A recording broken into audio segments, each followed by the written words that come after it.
Hello again, everybody. This is going to be Jund League number 52. I'm going to be trying out a newer card, Valakut Awakening. With the Valakut Awakenings being lands, I decided to cut one actual land. So we're playing 23 regular lands, but a total of 25 potential mana sources. What's up, Lohan? The idea behind Awakening is that we pretty often have some number of cards in hands that are pretty much dead or just don't do what we hope they will. So hopefully Valakut Awakening is going to be able to really just filter through all the bad stuff. I know some streamers such as Aspiring Spike and Jeskai Control have had a good amount of success with Valakut Awakening, so I'm interested to see if it could do some work in a shell like this. So, I mean, other than that, it's a pretty stock Jund list. I'm bringing back the fan favorite full set of Lightning Bolt. I haven't really done that a whole lot recently, but I'm going to try it out again just because I haven't in a while. Pairing the 4 bolts with 2 pushes. Got a third push in the sideboard. Oop, I just took it out. Got a third push in the sideboard if I need to have some more low to the ground interaction. Also playing the 2 Dreadbore, of course, and 2 Kolaghan's commands. The threat package, not playing any Dark Confidant today. Got the 4 Bob, the 2 Ooze, 4 Tarmogoyf, 2 Ooze, fairly standard. And then also, of course, 4 copies of Bloodbraid Elf and 2 Seasoned Pyromancer. So the overall threat density of this version is, I think, a little bit lower than average. We've only got, I think, 12 creatures. Yeah, 12 creatures, which is like a modest amount, but I'd be happier with 1 or 2 more. We've got 2 Ravines as an additional way to apply pressure, but let's just see if this 12 feels comfortable. And then if it doesn't, maybe Valakut Awakening can help smoothen it a little bit. So the sideboard, I'm playing 2 copies of Boil for the various Uro piles, and as well as anything sporting a bunch of islands. Playing a Plague Engineer for the first time in a while. I had a couple people suggest that I should try that out again, so I'm gonna give it a shot. 2 Ashiok has been pretty standard, at least with me. 3 spell bombs for any of the graveyard strategies, and also they're just fine tools to bring in versus mid-range strategies, even against stuff like the Mirror, where you can incidentally take care of Kroxas, diminish the value of Kolaghan's commands, stuff like that. In addition to just being a redraw is nice. The Brutality versus any of the hyper aggro prowess stuff, even versus various control decks where the take an instant or sorcery mode can take something like Cryptic Command, where its Inquisition cannot. And then I'm going to be playing for the first time a full set of Cleansing Wildfire. I think it's just pretty generally well positioned right now. Field of the Dead is a huge issue for this deck. We're going to need to combo with something like a Nile Spellbomb to make sure that they don't run and 6 it back. But at least being able to answer it for the first time is time buying. And it's also obviously great versus stuff like Tron. So I'm going to try out the full set and see how it feels. Alright, so let's just go ahead and jump into the modern metagame breakdown, as I like to do. So Uro Omnath still in at first, Rakdos Shadow in at 2. We've got our 2 mainstaying green-white decks in at 3 and 4. They've been there for a while now.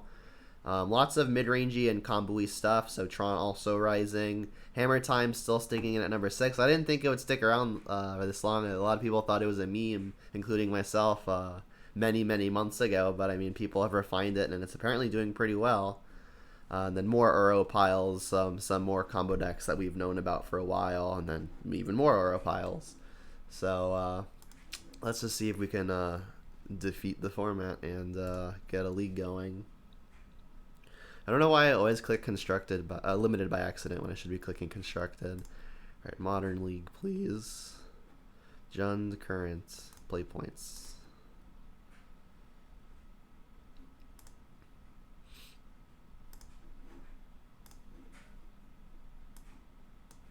So again, if you didn't watch my most recent video, something you may have noticed by now is that my overlay is a little different.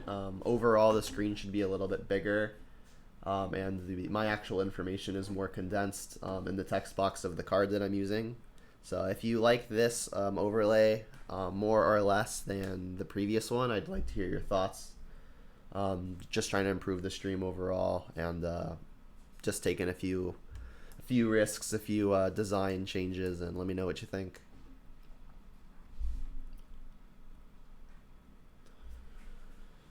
Bring back main deck Ashiok? Well, I've never actually played the main deck Ashiok, I don't think. But I mean, I've seen some people try it out in the past. Ashiok could be interesting if you're playing lots of stuff that you don't mind being in your own graveyard, like Seasoned Pyromancer. If you're playing like more Kolaghan's commands, buying back a creature could become better. You know, like little synergies like that could make it cool. But yeah, I mean, Ashiok is like one of those cards where in a lot of matchups it's going to be good, and then in even more matchups it's going to be not good. So it's really a meta call, I think. Yeah, Croaks is another cool combo with it. You mill yourself to find it, kind of like draw a card. Yeah, we're giving the Valakut Awakening at least a shot after some other people's successes.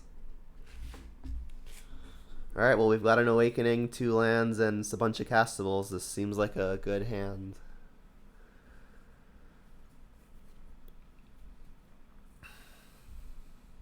So I'll probably just Fetch Shock a Blood Crypt on one and cast the Inquisition.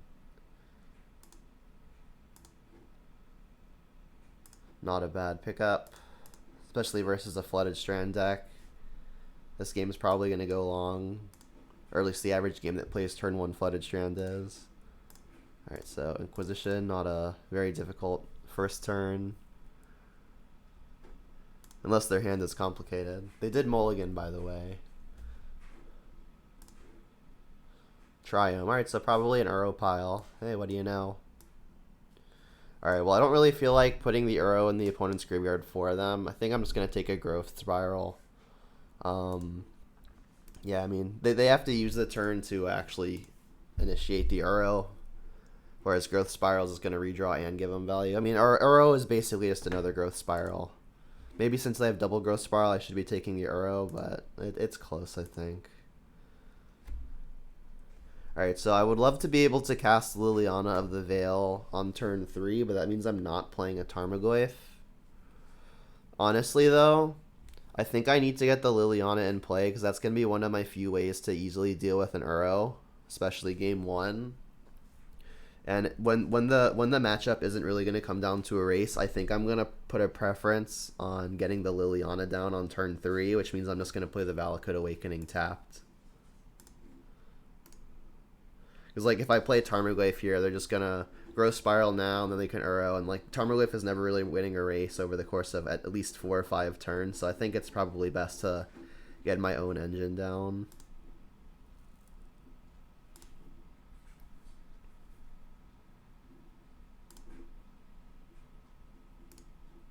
Alright, they do have a land to buy back. Do I want to Lightning Bolt that? It's kind of rough now because the plus isn't actually isn't very meaningful if they're just continually buying back lands. So an option I have is I could bolt their Renin 6 and then like Kolaghan's command the Renin 6, but there isn't a very good mode on the second part of Kolaghan's command. This Renin 6 really complicated things. Like playing the Tarmogoyf would have been better to pressure the Renin 6. But I think given the information I had, what I did was okay. So do I want to use my turn to get rid of this Renin 6, or do I want to stick the Liliana? If I have the opponent discard a card, they're just going to discard the Uro. Pretty rough. I mean, I think I should still probably get the Liliana down, and then the turn right after, hopefully I can get the Renin 6 out of the way. But I think I need to make sure I can resolve a Liliana, so when the Uro comes back, I can kill it. And then this is going to discard the Uro. Yeah, that's a good thing to note, is that it was actually just worse than an untapped land. But I did reduce the number of lands in the I didn't completely reduce lands in the deck. Like I'm playing 25 lands, including the Valakut Awakening. So like the 25th one is kind of like a spell slot. All right, I'll ditch redundant Liliana. Yeah, being able to play the Goyf onto into the Liliana would have been much better, clearly.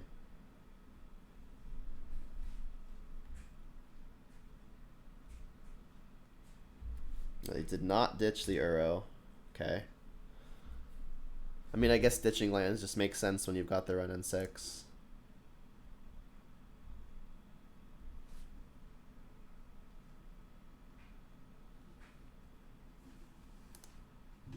Alright, well, I can edict that as well.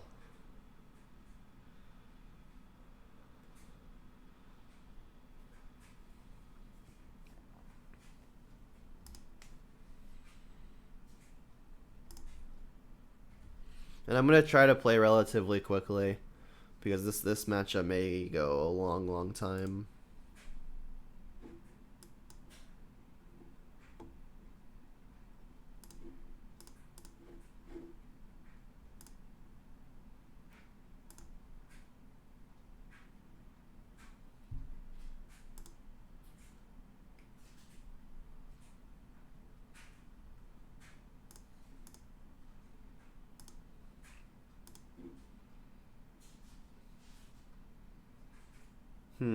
Alright, well, we're gonna have to kill this Omnath. That's not really a question. We could go like Thoughtseize and Tarmogoyf, but then we're facing down an Omnath and an Uro, and I don't think I can do that. I think I need to keep the board empty, so this Liliana is worth a second edict. So I'll lead there. If they've got a Bolt to finish Liliana, it'll be unfortunate. Could have Thoughtseized first, but I don't think that changes this play a whole lot. Alright, so let's Thoughtseize and then play a Tarmogoyf. More Uros, more Omnaths, more Teferis. Jeez. Yeah, I don't think I'm ever beating this hand, but I'll entertain it. Alright, well, I guess I'm taking Teferi. One of my better draws is Bloodbreed. And Teferi shuts that off really easily. Also just bounces the Goyf that I intend on playing.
So we have a potentially good turn coming up. If I can draw untapped land, I could Lightning Bolt and Kolaghan's Command to kill a creature and then use Liliana to edict the other.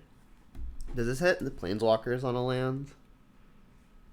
Each opponent and each Planeswalker. Okay, so yeah, a land entering the battlefield is going to kill the Liliana, which makes that impossible. The opponents had kind of the nuts, but like their entire deck is basically the nuts.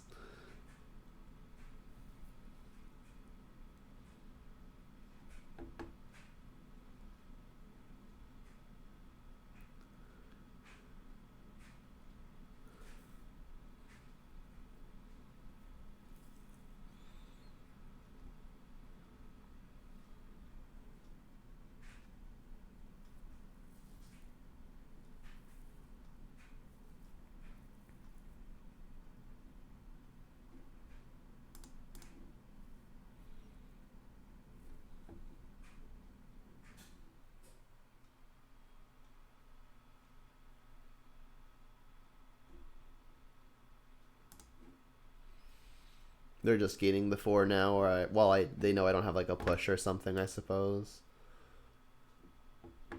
Yeah, Norbit. This they have the path as well. Okay. Yeah, this matchup is on the horrid side. I mean, if we draw like a Liliana here, we could be in it. I did ditch one before. We did not draw untapped land, so this thing is just gonna keep going off. I'll go ahead and scoop it here.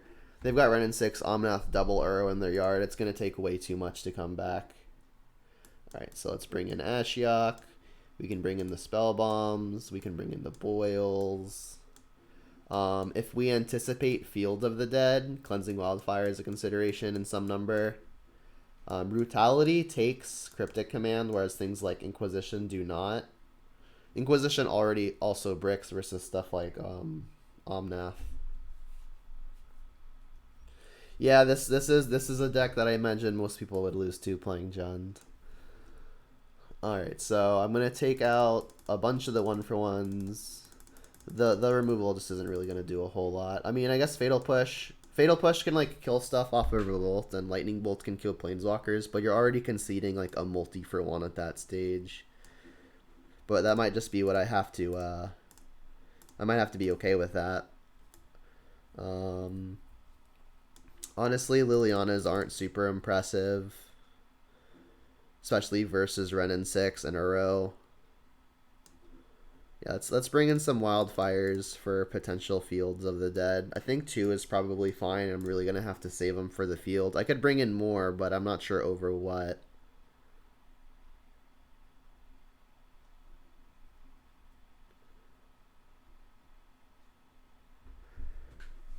Yeah, like, I think there's not really a reason to bring in Lightning Bolt while I have Dreadbore in the deck.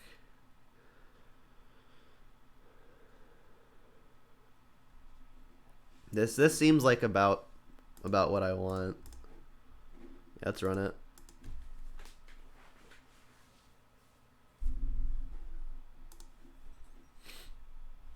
Yeah, sounds good. I think I'm going to... Well, that's tough. I was going to say I could fetch shock like a Blood Crypt, so that way I have the option of playing Ren and 6 on 2, but that leaves me without green. Like, to play like one of my 2-drops. So I think I am just going to go ahead and play a Swamp here on 1, because like I've got a good 2-mana play next turn almost no matter what. Yeah, there's no... Because I can't get Stomping Around the Cast Inquisition.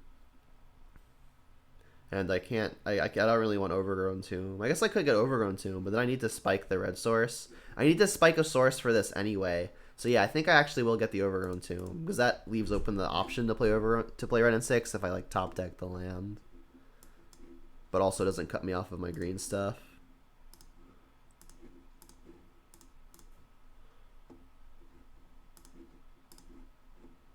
So they've got Force and the Purge. I think I'm gonna take the... I guess I should take the Purge.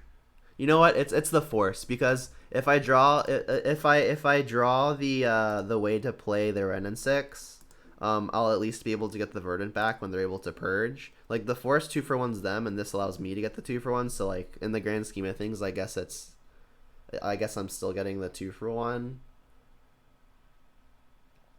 But I think my land is really important. So like Blackleaf Cliffs here would be insane. Flooded Strand.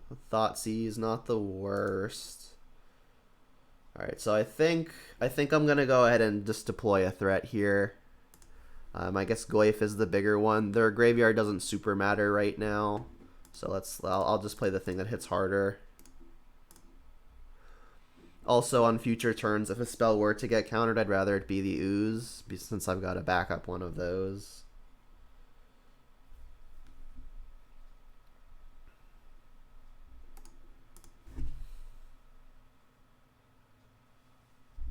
Alright, Misty was a new one. Alright, I drew a land, but it's not exactly the one I'm looking for.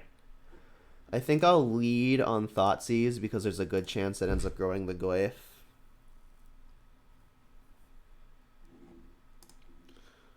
Alright, so they've got double Omnath, Purge, and Teferi. Teferi is a ways off, but when it does come down, it's going to be difficult to defeat. Maybe I should just take first copy of Omnath. Like, getting rid of the first one's going to be a headache enough, but if I go through all of that and have to defeat a second one, it's going to suck. That said, Teferi is just really, really good. I'll take the Teferi, also because it's the unique thing. Just deploy another green thing that Purge doesn't touch. Yeah, I mean, I think the tiebreaker here is that Omnath is legendary. So while the first one exists, the second one is worse. That said, though, like they really don't need the second one if the first one gets to stick around. Also, either take grows the Goyf.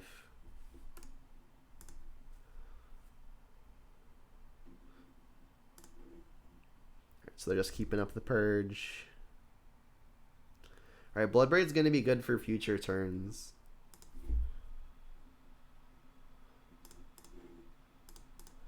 I mean, we're doing alright from a racing perspective, but this Omnath is going to do a really good job of climbing the opponent back. Or actually, if the opponent just like plays Omnath and passes, we're 2 damage short of just killing the opponent. We've got Kolaghan's Command in the deck as burn spells, but we don't have the red source. Could have eaten the force, but I'm not really worried about it. Maybe I just should have because it was free, but I mean I'm gonna eat like a land or something at the end step here. Alright. Yeah, and then putting it back also shrinks Goyf, true. Alright, so let's eat something redundant. Not the Planeswalker.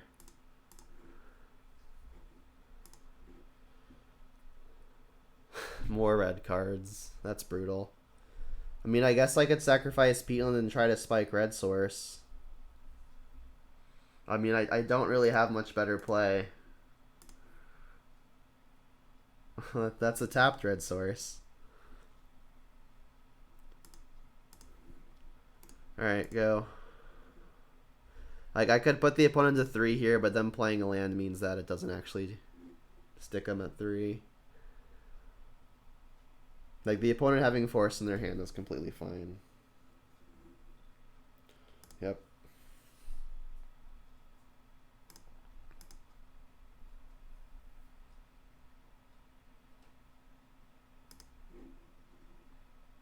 Alright, and they can't Mystic Sanctuary anything back right now. I guess like they could Cryptic Command and Mystic Sanctuary that back immediately, so I won't need anything.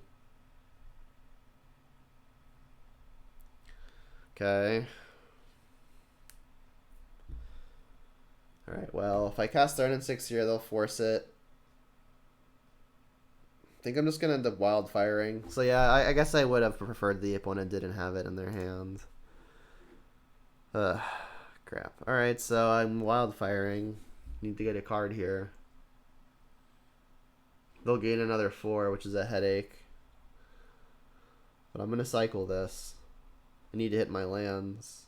So this is Jeskai. So this is their only white source right now, but they can get another one with Misty pretty easily.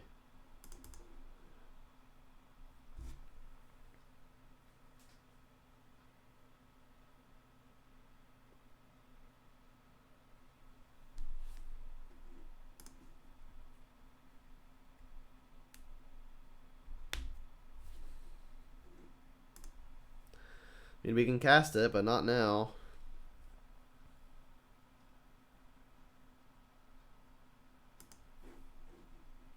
We got the land.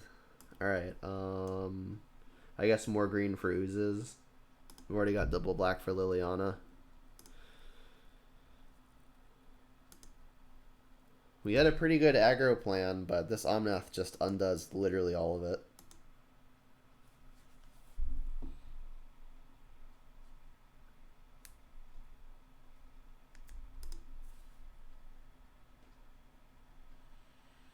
Yeah, I'm taking it here. I could double block, but they've just got a second one. There's no creature to eat to grow the oozes.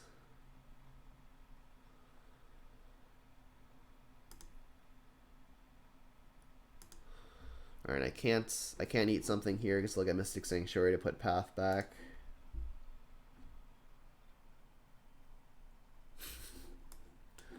Jeez. Alright, well I guess I'm just going to start casting them. This will open up the Sanctuary again, but if I'm going to pull ahead, I need to start getting the 2-for-1s.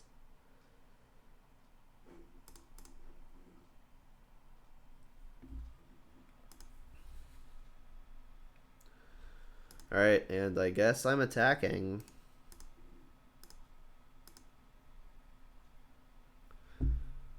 You know, I can apply some pressure, but this Omnath just gains 4 every single turn.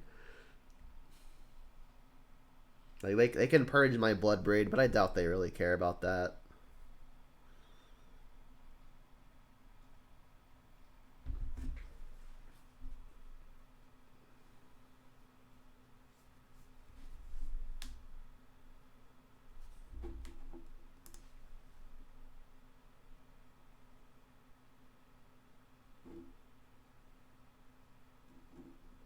Alright, they do. I guess the logic is they could just Mystic Sanctuary it back at will.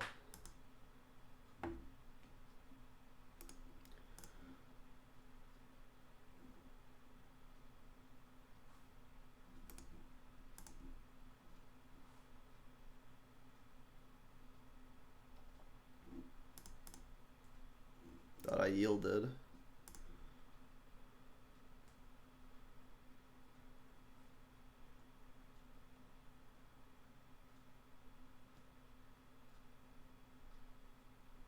So can they remove anything from their yard at instant speed to shrink my Goyf? They're adding Planeswalker. I think the only unique thing they have is Planeswalker.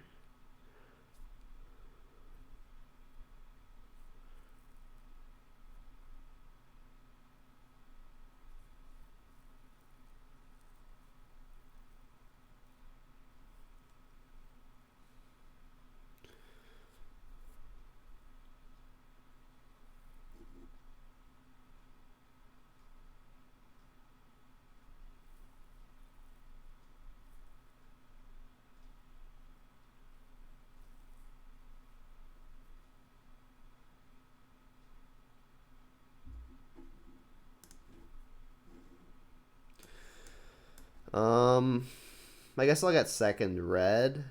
If I get black, I could potentially Inquisition and Thoughtseize, or Thoughtseize and cast a Liliana. So maybe for that reason, I should just go ahead and get black. Got a lot of red stuff. I'll just get the Swamp. I think triple black is probably more important than even second green. Or second red, sorry. Go to one.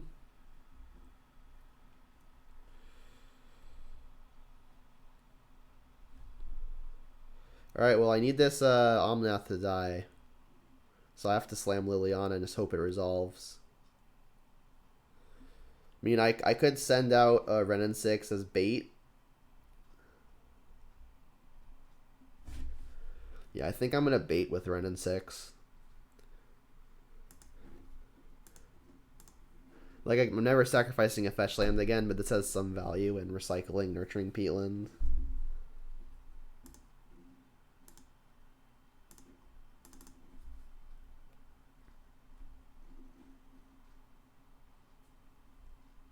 Force.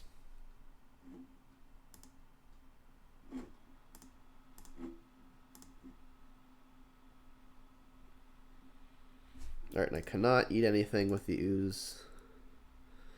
I think at this point I should probably double block if they let me.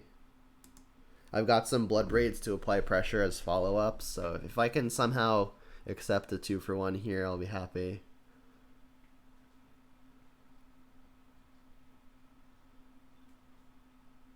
Time Warp. Well, I'm still double blocking. Alright, so that's just a cantrip, I guess. Not the worst.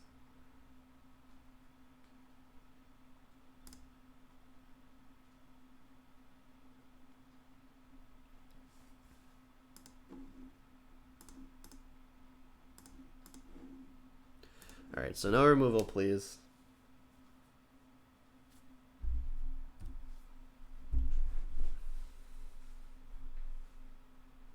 Okay. Somehow not out of it yet. Renin 6 does just kill me, because they could ping me. Alright, so I suppose I should sacrifice Peatlands first. And then buy it. To have something to buy back with Renin 6.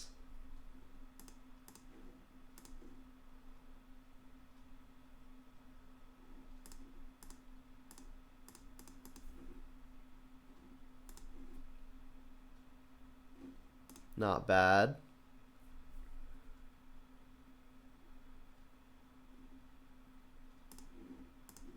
I'm gonna obviously buy back the ooze, and I think the best mode is probably just having the opponent discard a resource. Sure.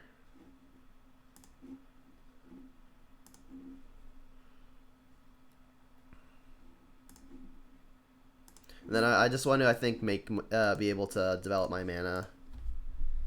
Peatland is never tapping for mana as long as I don't gain life. I think the only way I have to gain life in the deck right now is Collective Brutality. I'd be surprised if I won this, but we're non-zero to win right now. There's the Brutality, funny enough. Alright, I think I'm just going to slam Bloodbraid again.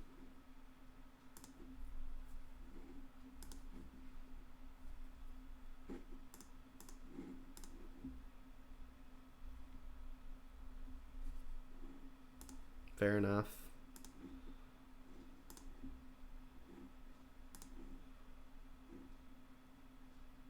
Breeding pool. All right, we're non-zero to lose, to non-zero to win. I mean,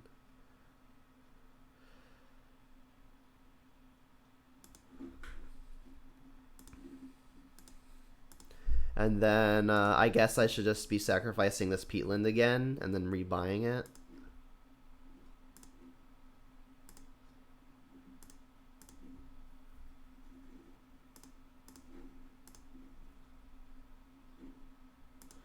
Like, I could Brutality just to drain here, just so I don't die to, like, exactly Ren and 6.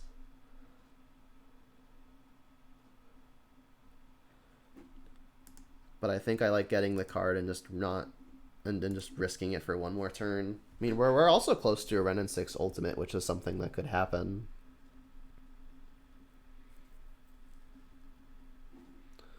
Alright, so I think I'll lead on a Pyromancer. If I somehow draw my last Bloodbraid, I could cast it. And then do I want to get elementals? I think the rest of my hand is good enough to not get elementals. So I'll pitch the lands. Could play Ravine. Ravine is a nice pickup. And I think I do want Brutality to make sure I don't die to the Duress, to the Ren and 6 now. Let's get the attack in. Because like now my resources are pretty good.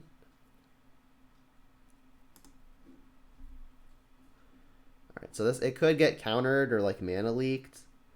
But if that happens, then I'm kind of okay. Do I escalate? I think I will escalate, take a peek at the opponent's hand. So 2-mode it. You and you. Pay. Ditch a tomb.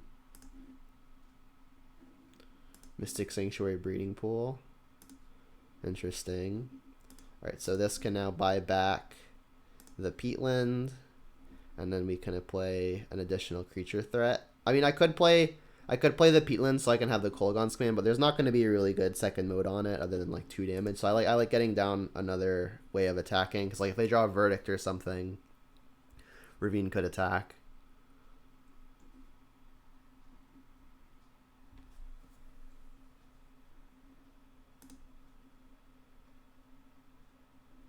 Time Warp. Yep.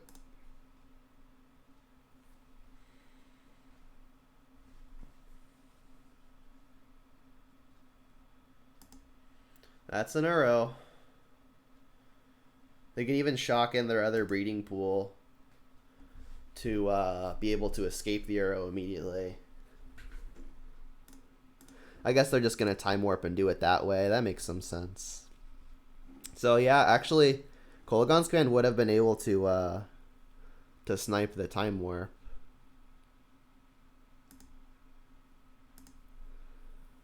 Alright, another mistake. So they're drawing a random and can escape Uro. Alright, well, at least it was a land. Interesting to know. It would be interesting to know if they have a 4th copy of Sanctuary. They do. That's a lot of Sanctuaries. Jeez. So they're going to get to attack with Uro as well. That's brutal. Well, I guess I'm blocking.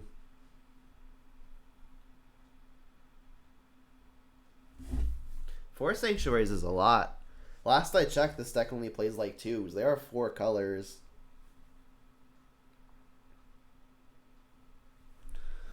Do the time warp.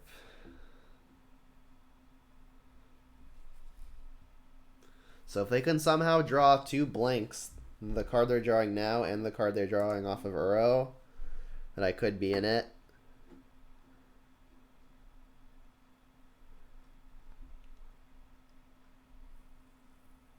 Yeah, this deck is a piece of work.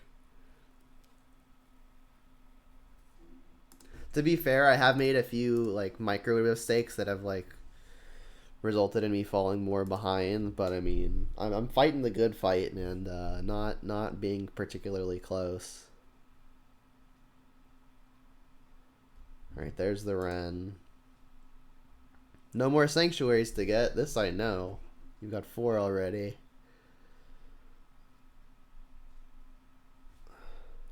So I can ultimate my Ren in 6. Does that even do anything?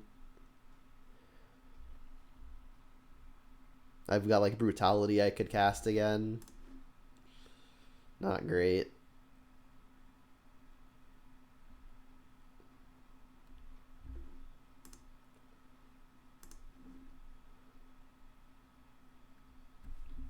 Need to get rid of this Uro somehow. That's funny.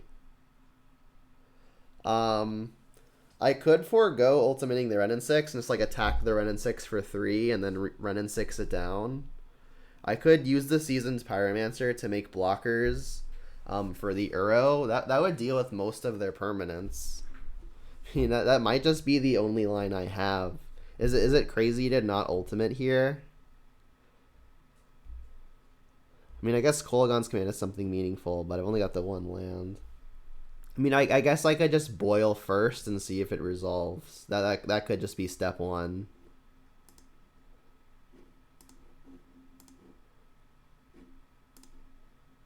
Does it matter how I tap here? I might actually want more red because of the Pyromancer.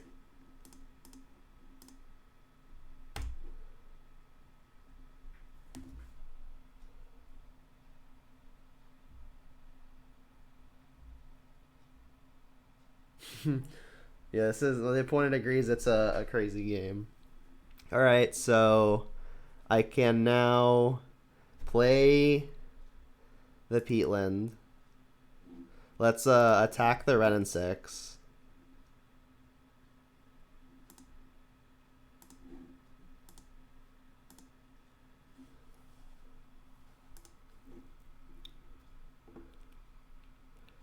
And then I'm not going to ultimate. Do 1 to that.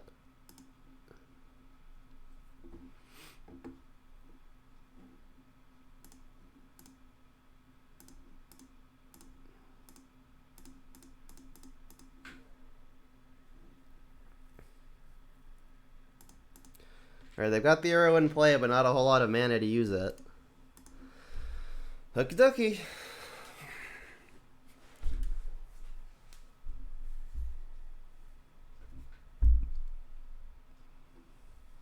So now I need to deal with an Uro. I've got 2 Dreadbore and 2 Lilianas in the deck. Also, like there's like some burn combinations that do it as well.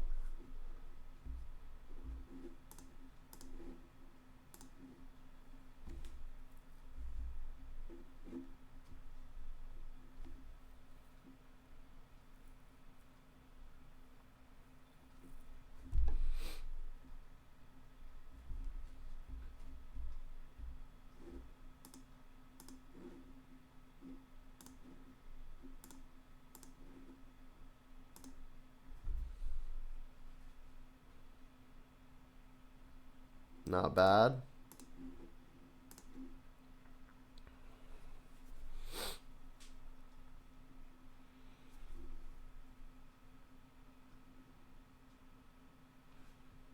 Think I'm gonna get Ooze back. Should probably just do it now to make sure it resolves.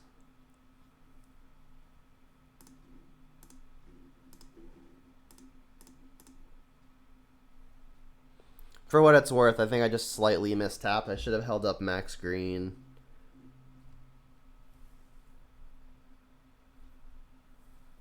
They discarded a Wren.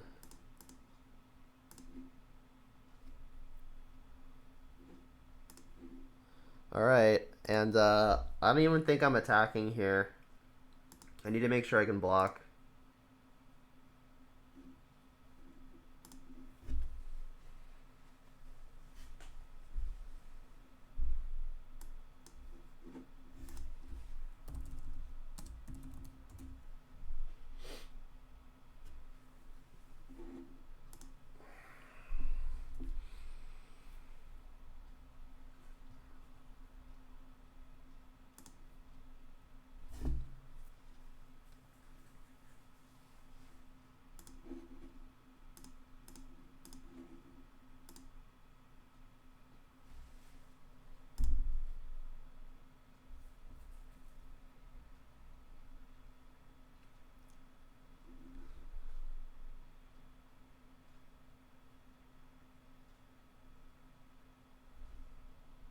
Omnath time.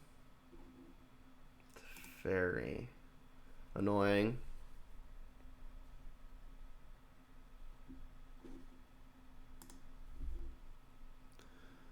There's no Uro in here quite yet. I guess let's make sure this time warp never comes back.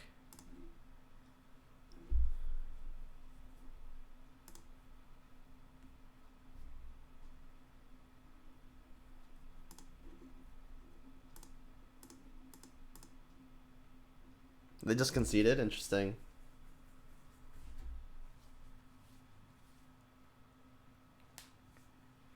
Dark Reprisal, the reason I minused on the Ren and 6 to kill their Ren and 6 is because I had just drawn the Boil. And I didn't want them to be able to get all their lands back after killing their after killing all of the islands with Boil. Like, mana is a pretty big resource for them, especially if they're drawing so many cards a turn, they want to be able to play them, right?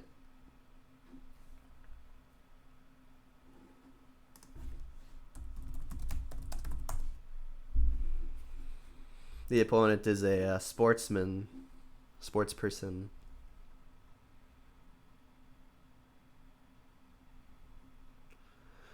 Do I make changes?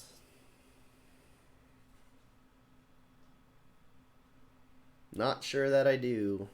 Let's try it again. That was quite a game.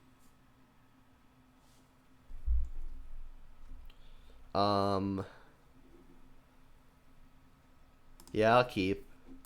2 lands and a lot of spells I can cast are nice. I'll obviously need to find some black sources.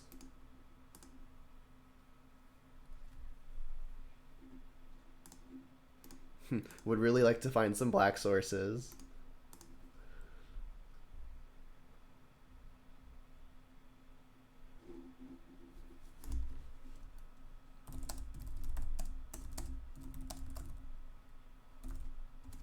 There's a black source. And then for purposes of finding my black, I think I'll just go ahead and do this now. Also, like, Ketria Triumph was one of their better lands. They clearly don't have a Ren and 6 to buy it back immediately.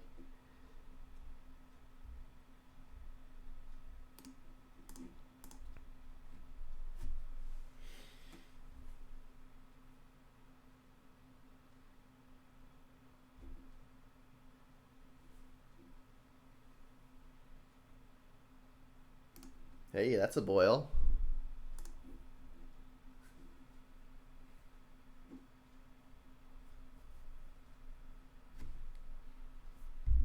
So the nut draw here would be untapped black source.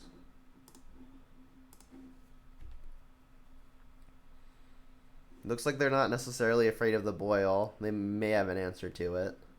There's the field. All right, well, we've got a Cleansing Wildfire for the second copy. Black source? Inquisition. I may actually want to just cast Inquisition and like combo with the Tarmogoyf here. Because if we draw on tap source next turn, that may be a way to sneak through the Boil. Also, we could just Cleansing Wildfire the Field of the Dead now if we're so concerned. Alright, yeah, I'll take the Force. That would counter the Boil. And then I'll Wildfire the field now, so I don't have to worry about it.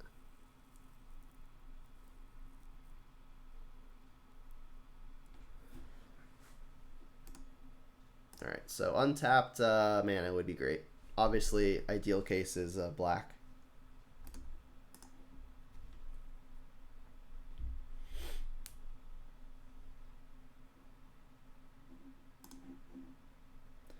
Alright, well, if I draw untap source, I'm just going to slam the boil. Not that one, though. Not that one. I guess my best play now is deploy Spellbomb, deploy Tarmogoyf. They've got the path for the Tarmogoyf, but that's going to happen pretty much no matter what, unless I want to get the Liliana down and start plussing away. But I'm okay if they path here. I don't mind getting another green source.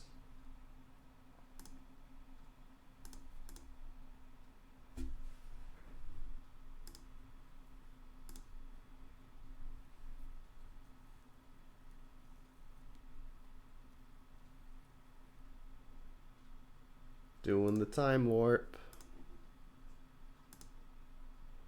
So I think I'm enough ahead on resources now that if the opponent tries to sanctuary something back, I'll just pop the spell bomb without drawing the card. Uro is annoying. Luckily, it's not getting escaped. The spell bomb in play can deal with it before that happens too.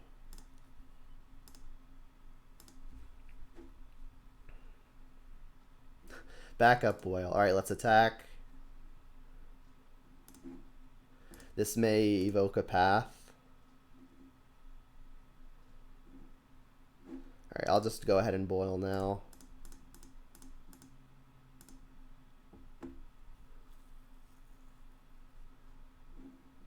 Cool. Get more green. Alright, and the opponent cannot escape the Uro, so let's just pass. It's gonna be close. I need to find the clock. That's my missing piece now. I'm gonna Ashiok. Alright, let's just cast Ashiok. Come on.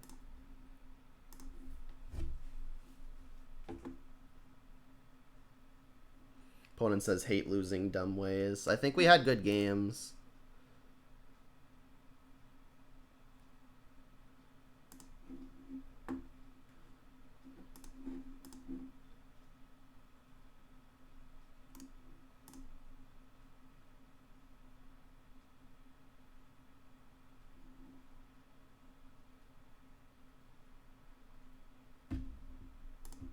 I mean, I am going to need to find the clock. That's the way that I lose.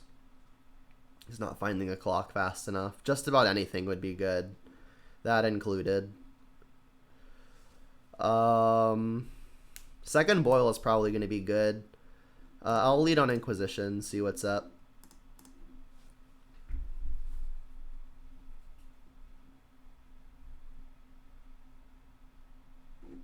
Yep. Now I know I'm not minusing that. I'm okay if they path me. I'm going to make some elementals. I'll take their redraw.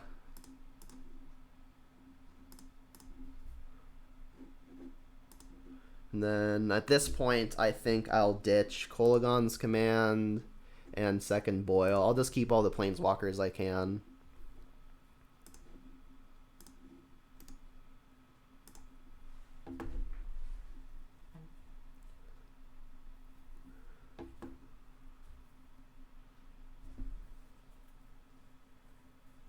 They just concede.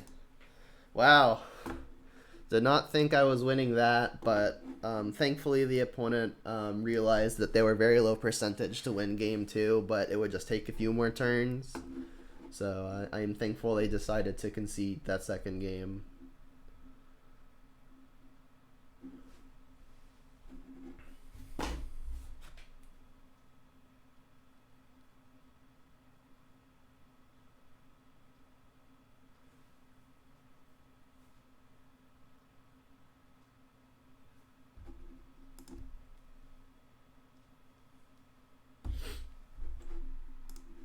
Termagurf, I've played them before.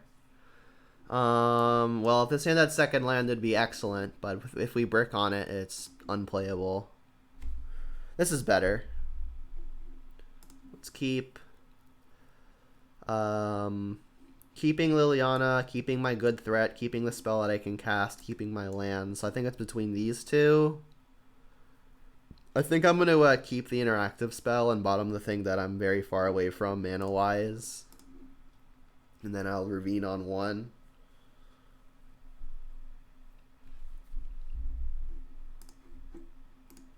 The opponent has also mulliganed.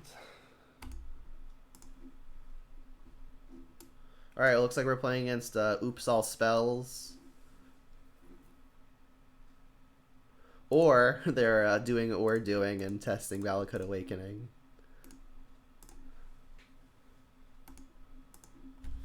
So Oops All Spells is going to be another deck that I'm happy to be playing.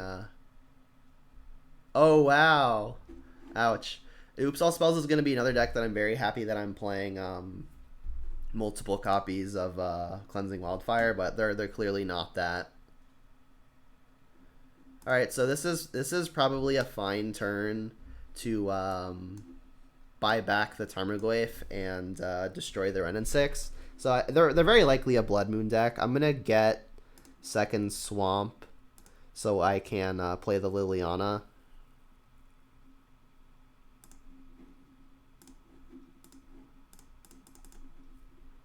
Through a Blood Moon, I mean.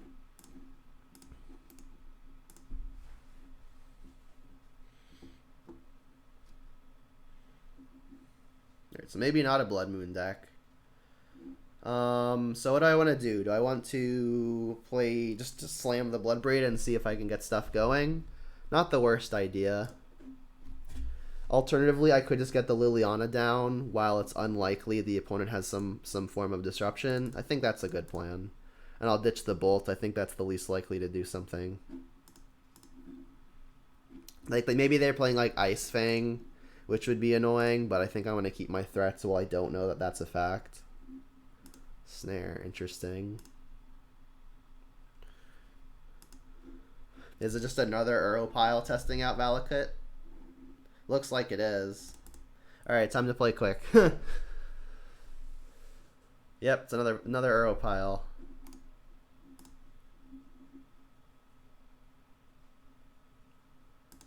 And I'm dead to Field of the Dead.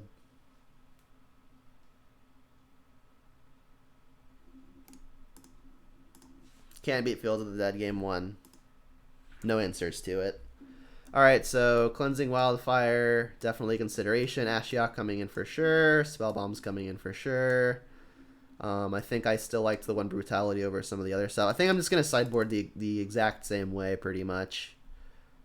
Which was Bolts and Pushes coming out. 2 Inquisitions came out. And the 2 Boils came in. We brought in 2 Wildfires, which were good. What else had I taken out? It was 2 Lilianas. Boom. Alright, run it back.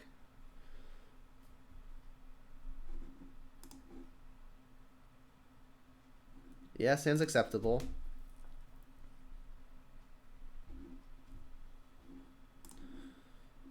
So between what I want to do on turn 3 between Liliana and Ashiok, it's unclear. I guess we can wait until we've got more info.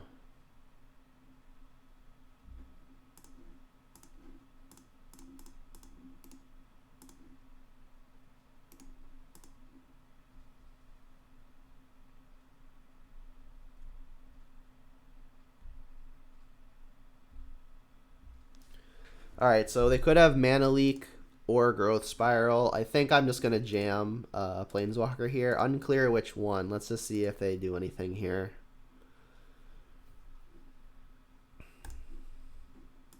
So I'll get Overgrown Tomb. And then I guess which one is more important in terms of getting countered? I think the Ashiok is probably more important. So I mean, we open ourselves up to other counter spells next turn. I don't have Disruption to pair it with, so I think I'm just gonna jam the more important Planeswalker first to get under a wider array of counter spells. All right, and it was the Spiral. Yeah, so many Uro decks. It's a good deck. It is a very good deck. All right, and then when it resolves, I'm just gonna target the opponent immediately. Like, I could target myself to potentially make Kolaghan's commands better. But I like taking out potential toolbox cards from the opponent's deck. Just narrow the number of lines they could have. We got 1 Uro. Alright, so I don't think I'm going to minus the Ashiok again until I really want to, because I don't want to dying to a single copy of Lightning Bolts.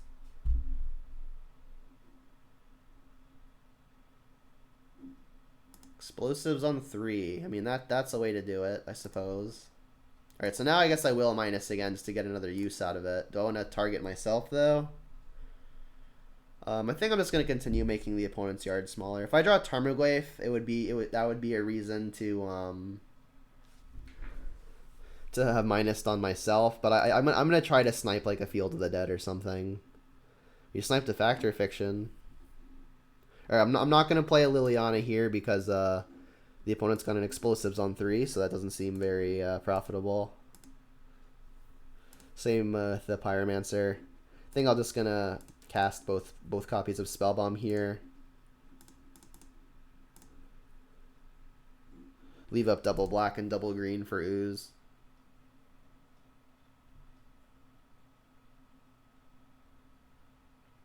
Popping that for 3, yep. Yeah, like a fetch land or something? You wanted to fetch now? There's a Valakut Awakening, okay. Alright, do I want to just go ahead and get a card now off of a Spell Bomb? I don't see why not. I'll keep one in play for the foreseeable future, but I think the second one is a little extra. I mean, like, maybe while I have stuff to do with my mana, it's not really required to, like, actually just use a Spell Bomb because I can, but who knows. Boil. Alright, well, they've got 3 islands. I mean, that's probably good enough to go for it. Just set them back a lot. Like, they could have Mana Leak or, like, Remand, but I think I want to do this now. So I don't get, like, boiled or something. So I don't get, like, forced or something. If they force, I at least get a multi for 1. Alright, yeah. Because, like, if I do it on their turn, I put myself up to, like, Cryptic Command and stuff. Like, hard cast Force of Negation as well. You can put Remand on top if you want.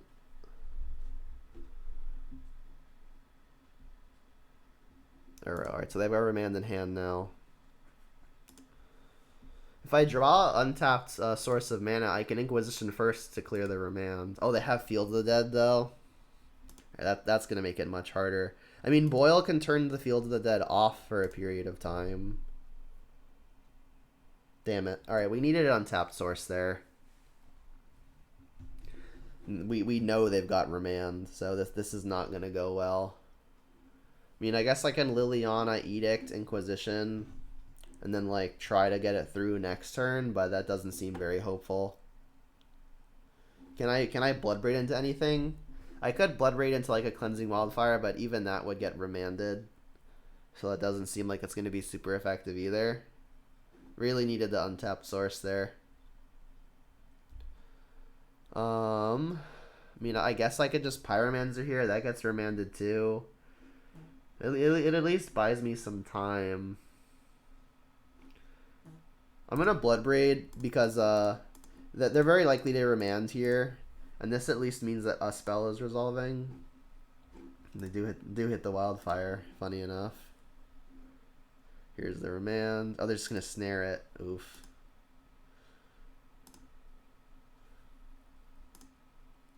Alright, well, I'm very dead to this field if I can't answer it. Alright, I'm just dead. So the Tarn represents another zombie at instant speed. Field of the Dead is another zombie. I'll get black so I can get the card off of Peatland here. Alright, I'm gonna try to just trade here. It's not gonna be profitable long term, but like I'm trying to get their Field of the Dead offline. So the zombies are gonna have to be clear at some point. Loam. I guess I'm not popping Spellbomb. I mean, Spellbomb is a way to deal with the Loam. Alright, well, it doesn't matter. We didn't draw the source anyway. We're dead. Dead, dead, dead. Alright, so we're 1-1 versus Uro. Like, at that point, like, I could boil, but, they're just going to loam everything back. I could pop Spell Bomb to have no value, but we know of a counter in their hand. They hadn't used the remand yet, so it just doesn't work.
It's kind of funny. I've been building or not really building, but like tuning Juns to try to defeat Uro decks for a long time, and I would never ever get paired up against Uro when I tune for it. And the one time I don't specifically do that, I go 2 for 2 playing against Uro.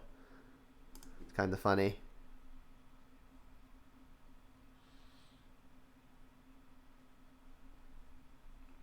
Yeah, this is acceptable. The opponent revealed Obosh.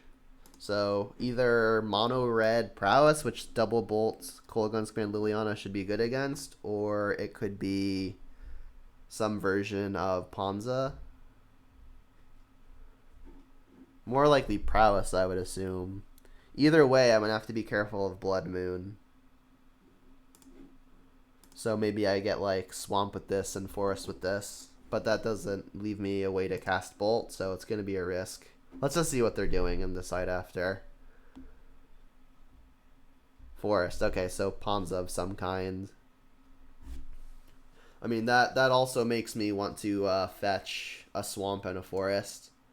But I would also really like to kill this Arbor Elf now. I mean, I think Forest is probably more important than Swamp anyway, because like all of our threats are green and red, not black. So I think I'm okay here, just like fetching for a Blood Crypt. And then planning on getting a Forest with the Verdant, a basic Forest. Goyf would be best draw. Awakening. Okay. I guess Verdant go. If they play a creature, I'll plan on bolting it. Or I could just plan on playing Peatland and playing Liliana, but I could open myself up to an opposing Ren and 6 just pinging the Liliana down, so maybe that's not what I wanted to do. They did name red. Alright, so this is getting basic Forest, unless I just draw it. Let me just not risk drawing it. So, Forest. Untap. Alright, and that's an okay draw, because this means I can get a basic Swamp. Alright, so now we can Liliana of the Veil. And definitely plussing. I'll probably just end up binning the Valakut Awakening. I don't quite get the timing on this. I think the opponent should allow me to discard first, so I'm discarding without information. But yeah, I'll just ditch the Valakut Awakening and keep the spells. It's funny how it wants me to choose one half or the other. It's the same card. But yeah, I think the opponent should have waited, just so I discarded that info.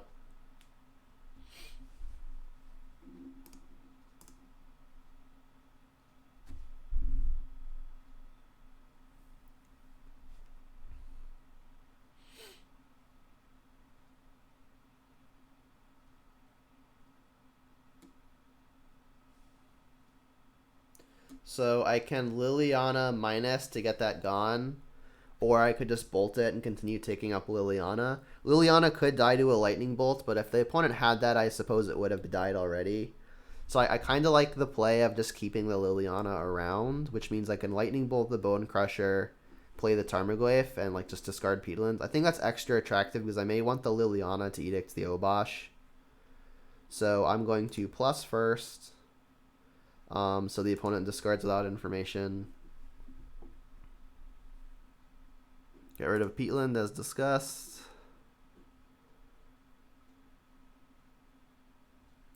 I can lightning bolt this. I guess I could wait. Like, I don't even have to do it quite yet.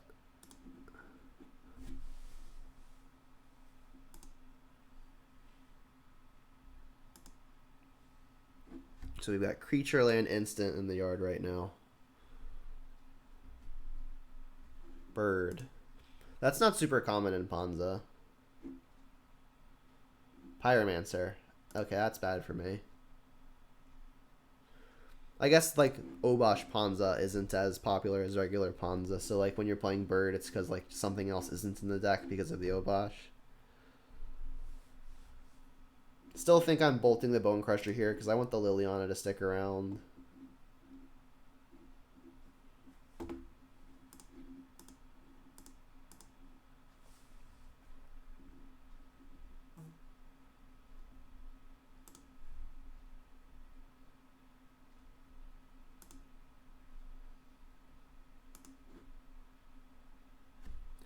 Inquisition, not great. I mean, that's probably just like a fine thing to plus with.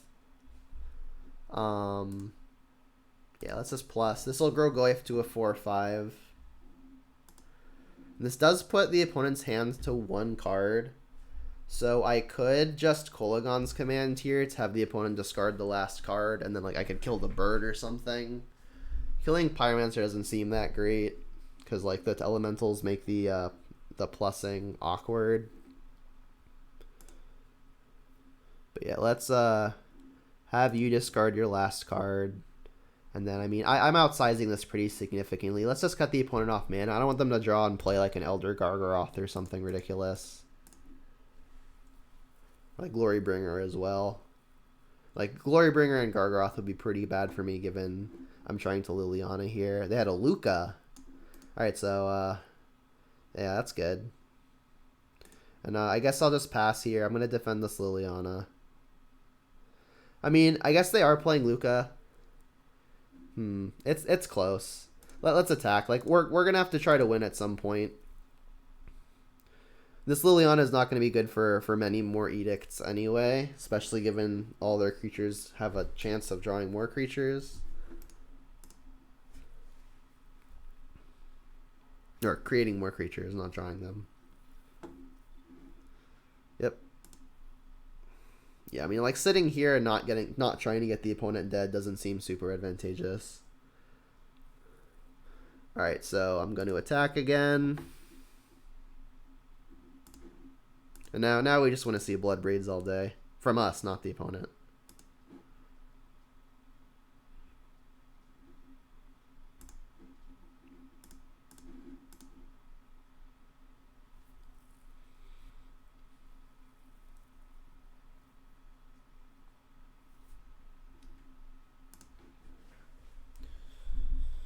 Alright, so they can put Obosh in hand. I suppose they just didn't do it last turn because they didn't want the Liliana plussing it away.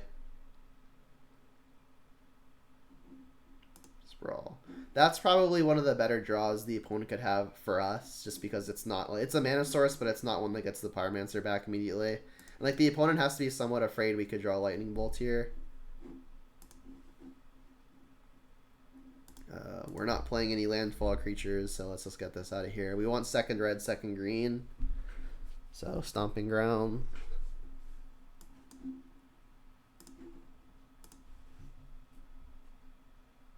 Interesting they didn't put Obosh in their hand now. Maybe they just forgot about it. Alright, that's good. That can get the Arbor Elf out of the way, enable our attack for 5. I'm actually curious. Alright, okay, you cannot get back Valakut Awakening. I didn't think it worked, but I wanted to double check real fast.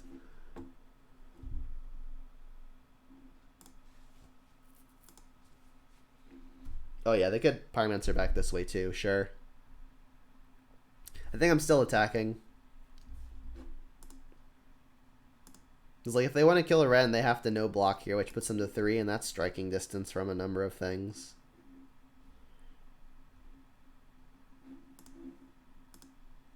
Like also they like have to draw something if they want to attack the Ren and 6 down. Alright, so they're slapping the top of the deck here, I suppose.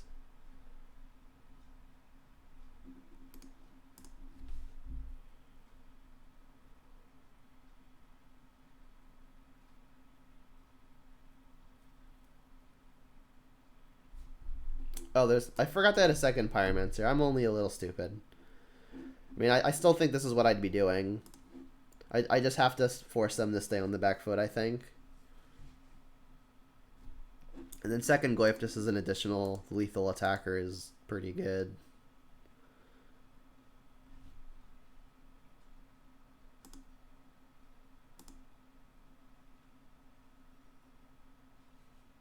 So I mean, I think I'm winning, barring something like an Elder Gargaroth or something ridiculously large. Like even Glorybringer, I could probably beat at this point.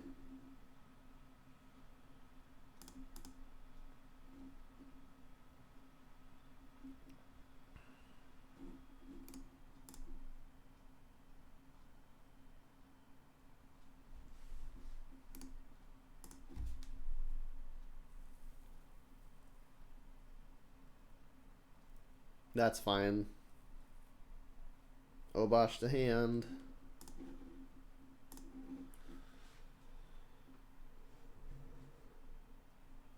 Not bad. Alright, so we'll attack. And then I guess we're just going to Liliana Plus. That gets the Obosh. Oh, we're not Lilianing. They just drew the Blood Moon, of course.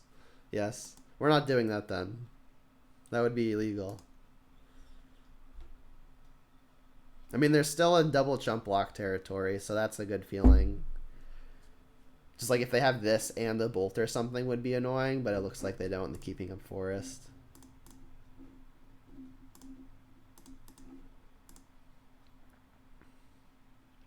I mean, I guess they get to trade with one of the Glyphs, because Obosh will deal 6 damage effectively, right? Because of its own effect.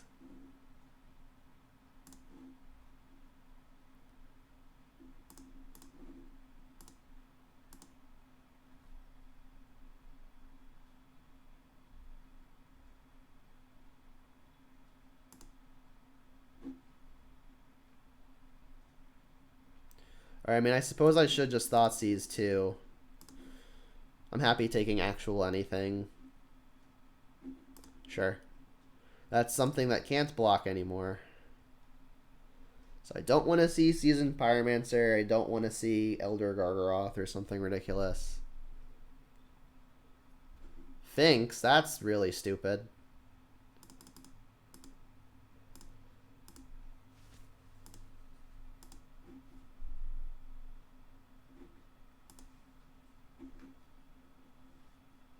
I mean, they still have to jump block it. But the issue is, like, when they block this and it persists, they're going to 6, and they don't even have to block it for a turn after that. Brutal. Brick, please. Brick, please.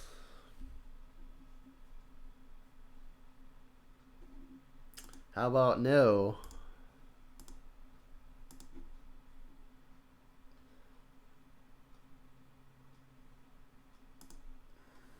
They should probably attack at this point, yeah.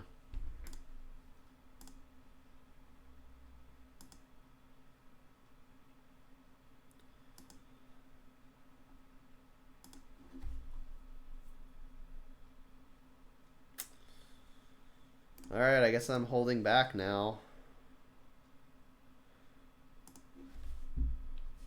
Pretty unfortunate. Like they just needed to draw a brick for like one of 3 turns in a row.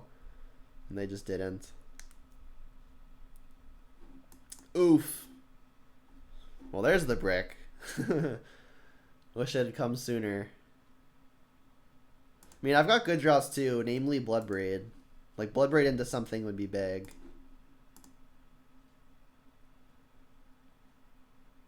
Maybe I draw my Valakut Awakening and cycle some Lilianas. One of them's gone already. I could Ren and 6 it back. It's like Ren and 6 is also a pretty good draw. So 4 Blood Braids, 3 Ren and 6s, Valakut Awakening, all great. That one's not one of those 8.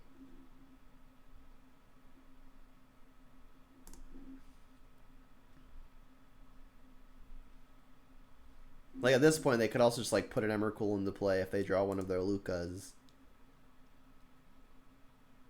Oh, so I guess good to note. If they're playing Luka, they're very likely not playing Gargaroth, right? Because they don't want to hit it, they want to hit the Emrakul. That's good. I guess I'll just leave up black and green.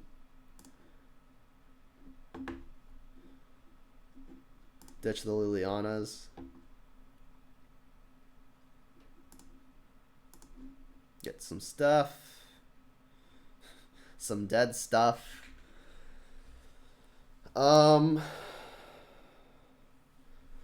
gonna play the Ravine, but I'm not gonna play the Mire in case I can Valakut Awakening it away or something.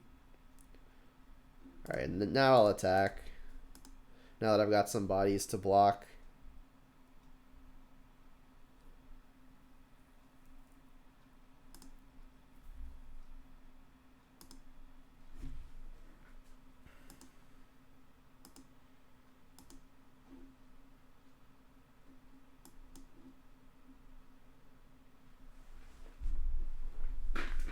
Uh-oh, here's the Luka. And I don't have Revolt, unfortunately.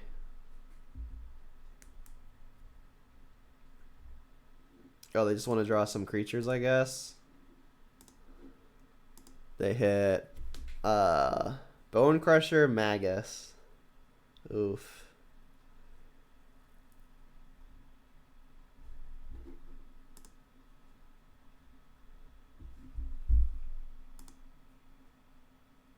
I mean, maybe they're worried about me, like, targeting a thing in response. Like, I'm still playing Lightning Bolts, right? Or at least they think I am, which I am.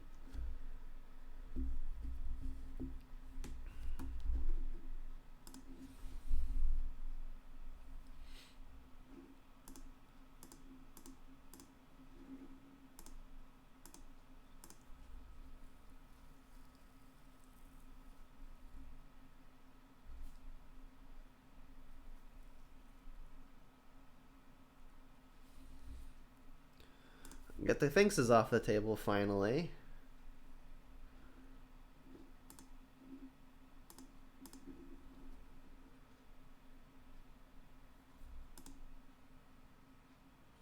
Oh, I could have played the Mire just to like be able to bring the elementals back, so I probably should have done that. I need this window. Actually, I want to see what they get. So they can still cast the Bone Crusher, right? Because it's just as long as they control a Luka. Yeah. Blood Moon, Bird, Clothes.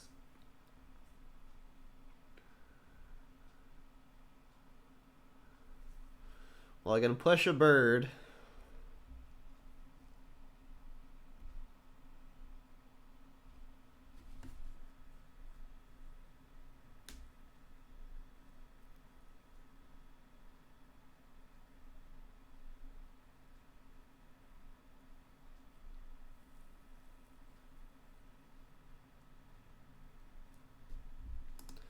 Yup.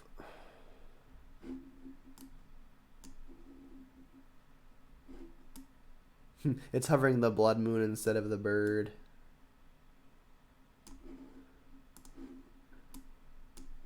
Oh, it's still. Is it not just creatures? It is just creatures. Yeah, I'm confused. Doesn't matter. Right, so I don't really have a good way to enable Revolt other than like attacking something into something else. I guess I'm pushing bird.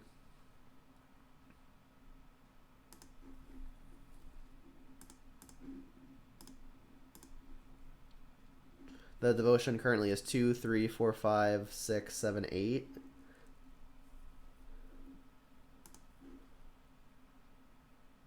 Not bad.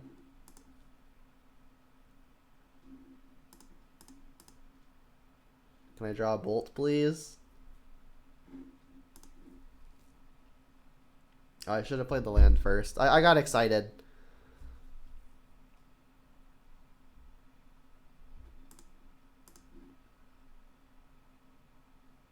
There's the Renin 6 and the push.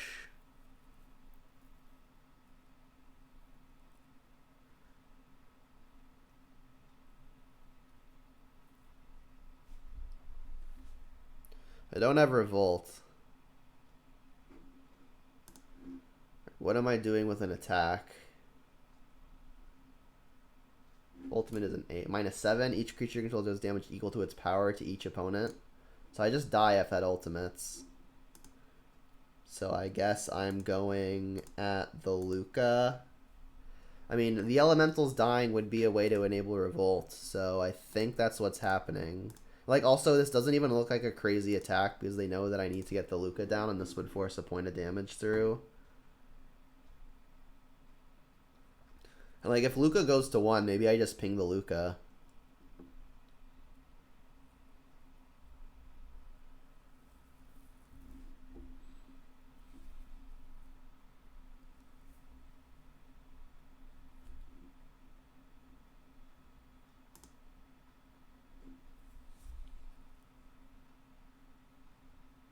Get a bolt. Rude. So does pushing now as opposed to at some other point change anything? No.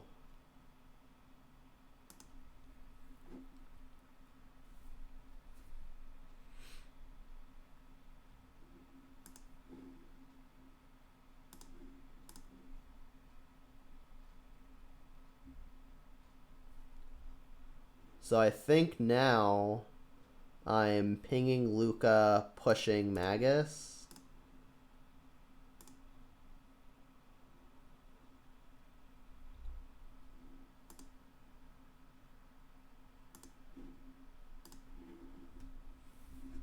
Just 'cause, like, if they play something big, they could immediately kill me with an ultimate if it's got 4 more power. If it's got 2 power, it would kill me. Interesting they're taking push and not a Pyromancer.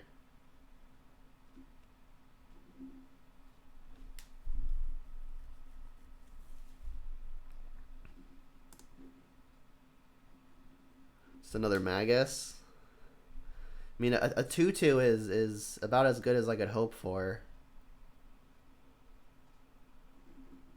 If I can draw Dreadbore, that could be a way I win. Because that, with a Devotion, wouldn't keep the Clothes online. I guess now it would. Because Devotion would be 3, 4, 5, 6, 7, 8. Anyway. Wait, it would be 1, 2, 3, 4, 5, 6. Yeah, Clothes is online no matter what now. Unless I draw, like, something ridiculous. I need Blood Braids. Did not hit Blood Braids. Alright, well, I mean, they're still in a blocking position. Do I just go after them now? Try to get them in range? Sure.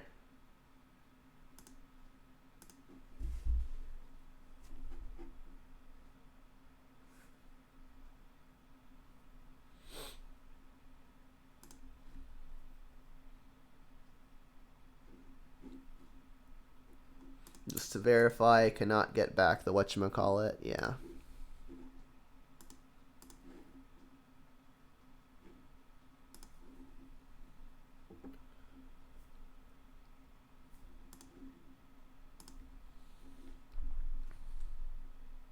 Alright, now they can't target the Pyromancer because I could actually get it back in response.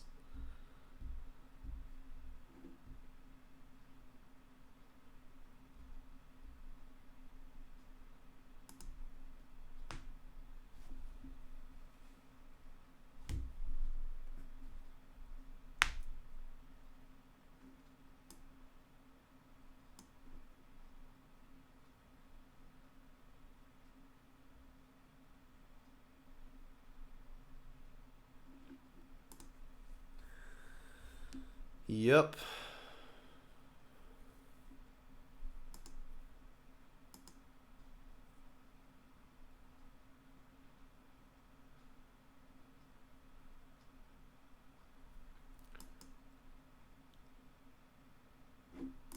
They bricked.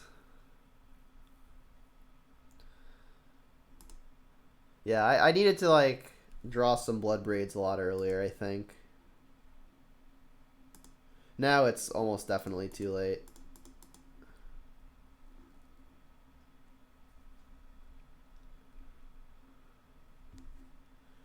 Like, I think, yeah, even if I draw ooze, it doesn't work because I have one green source. There's the bolt. Yeah, I'm dead. Rough. Well, like, I drew pretty poorly. And then on top of that, like, the opponent drew, like, runner to stay alive. Alright, so... I mean, Plague Engineer can have some utility, getting rid of the opponent's elementals and, like, the second half of Kitchen Finks, I suppose. Wildfire could be cute. It's a way of getting our own basics out of the Blood Moon.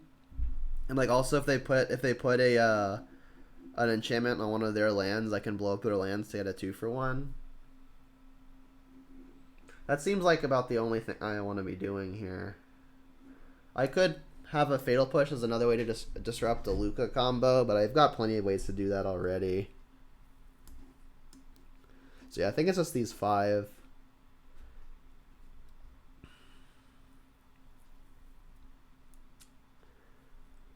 And then Liliana does seem pretty weak. They've got a lot of creatures. They've got a lot of their own planeswalkers. Liliana is not going to be super great. And I think also Kolaghan's Command. They're not really going to be killing my stuff super often outside of combat. And like the 2 damage hardly kills anything. This seems fine. Let's go first. Yeah, maybe I actually should have brought in the Spell Bombs too, because like Kitchen Finks and Seasoned Pyromancer. I think I'm going to mulligan this. This doesn't do enough. I mean, it's got my basics. It's pretty close, but I just don't have any way to interact in any meaningful way. I guess like if they have the turn 1 creature, I can Dreadbore it. Yeah, I'll keep it. I'll Ravine on 1, and then if they have the creature, I can like Verdant for a swamp. Take care of it that way.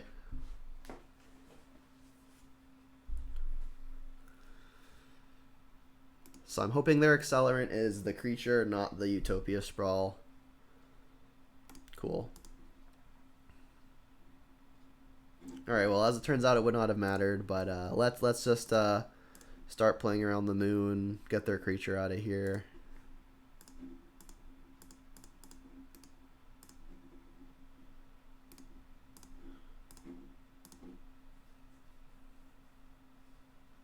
Basic Mountain, not what we want to see. I think I'm going to probably just play the Mountain. No, I think I'm going to Shock Tomb, and then, like, end of turn, I can Valakut Awakening the other lands. Yeah, I think I'm going to want second black over the 2 life of playing Mountain.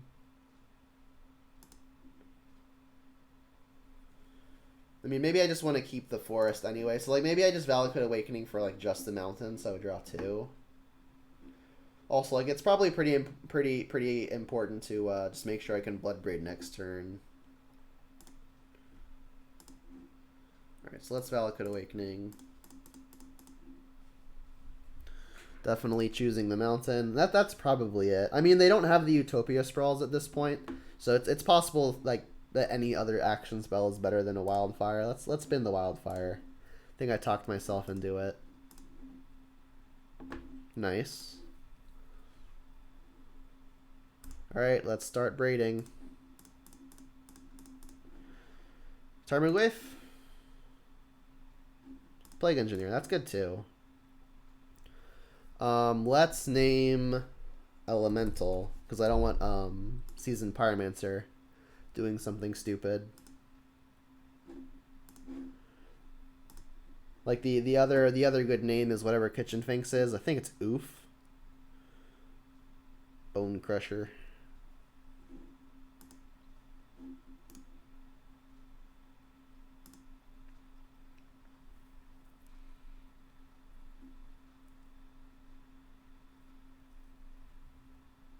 Clothes, yep. No land though. Not good. I mean, I'm going to apply the pressure as much as I can. Bloodbraid again.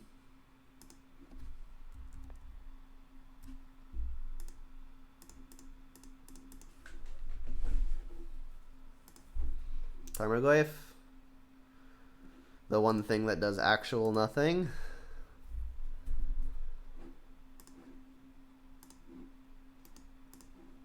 Yeah, like even a bolt goes to face, but push does not.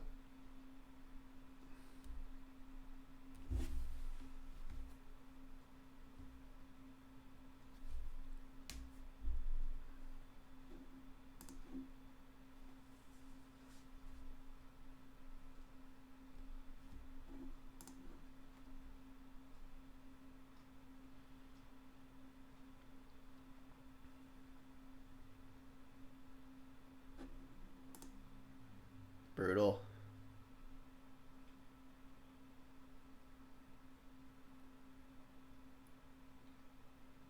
Got a bolt too.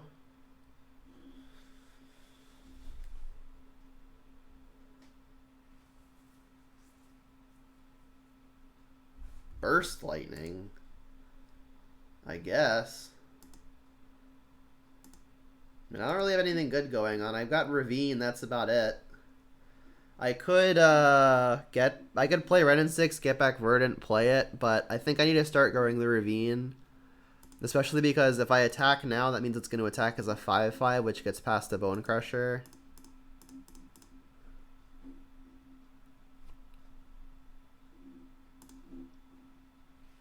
Obviously, like Blood Moon or a Magus could shut this plan down. I've got the Bolt for the Magus, but the Moon is going to be rough.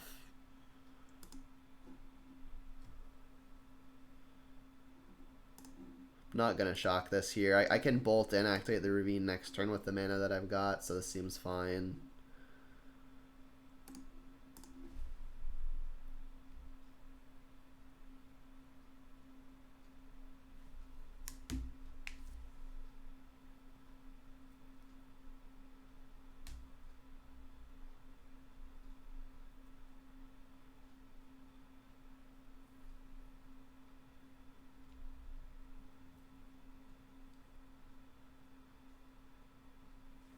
Yep. Alright, so I mean, we get to attack past the Bone Crusher as mentioned.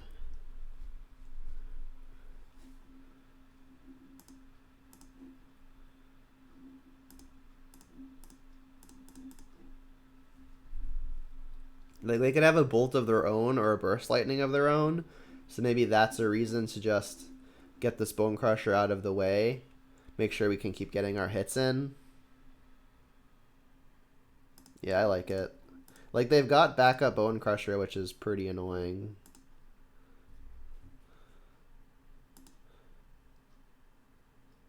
But, like, this would at least make them hold it up next turn.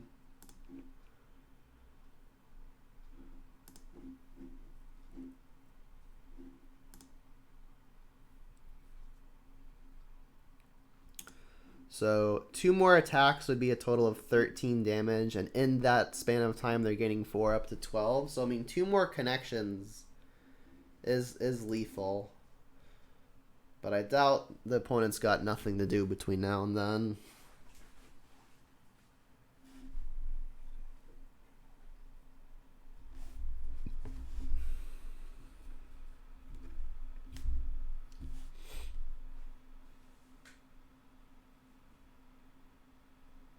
Luca, or some other non-creature 5-drop.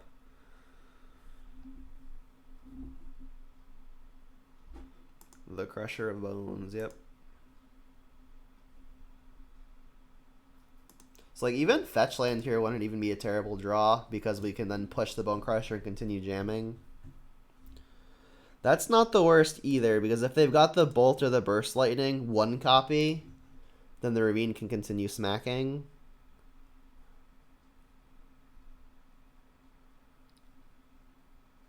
Bolt me. Alright, maybe not. Double Luca. Alright, so like now even if I attack... If I attack, I can't do anything, right? Because they'll hit me for 4 and then Clothes kills me. Brutal. Alright, so... Renin 6, buyback Verdant, hold up Fatal Push.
Alright, so I've got to kill the opponent now.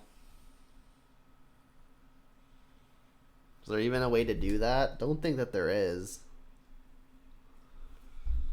I mean, this is a rough matchup as it is.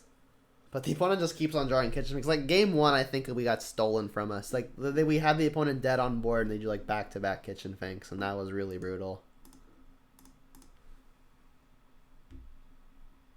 The big 3-drop wolf spoiler. Is that the one where, it's like the pernicious deed on a stick thing?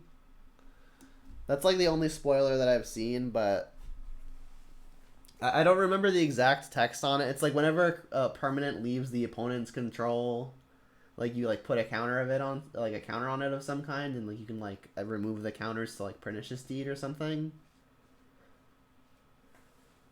I might be remembering it wrong. I literally glanced at it for like half a minute, and that's all that I saw. I mean, it seems fine. I mean, 3 mana for a 3/3 is pretty bad, especially when it doesn't do anything immediately.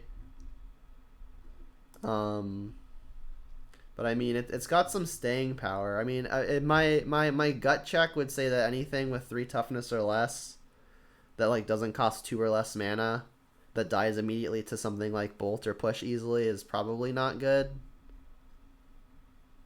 They revealed Luris. This hand's probably good versus Luris. Yeah. Does it cost mana to remove the counters, or can you just do it whenever? Wonder if this is a shadow deck. I guess it's not, because they would have shocked that.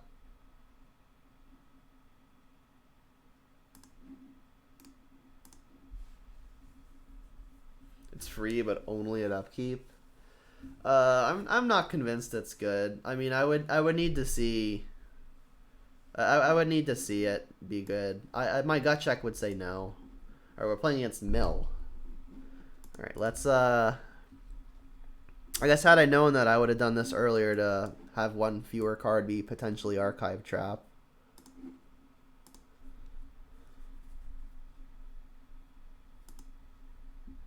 Yeah, my gut check would be no. Like it seems really slow. Like the best case, its best case seems like it would barely catch you up. Like at a best case. I'm not sure that's something I'd be super excited about. Surgical My Liliana, okay.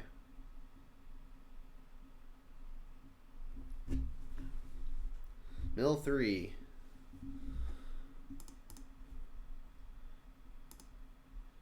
But I mean, it might be okay. I would have to just see it be good. Alright, so they didn't have Archive Trap, so I think I'm going to go ahead and fetch now while they still don't have it. Stomping Ground. Not the threat I was hoping for, but it's the threat that I got.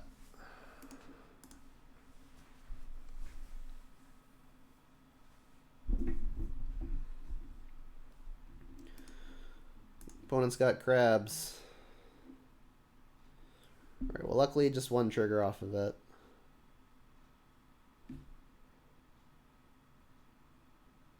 Boo.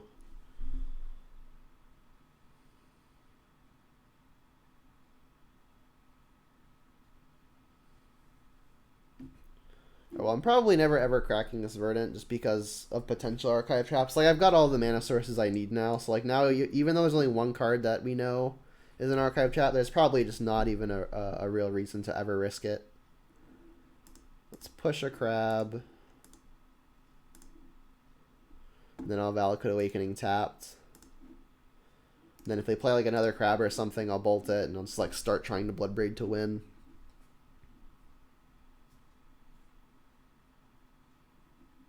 I think Mill is probably a good matchup.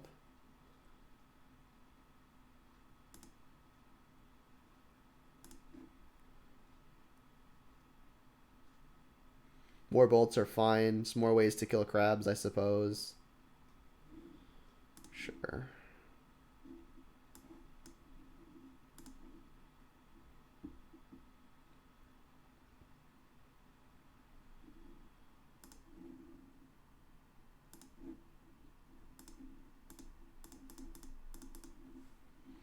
Goif.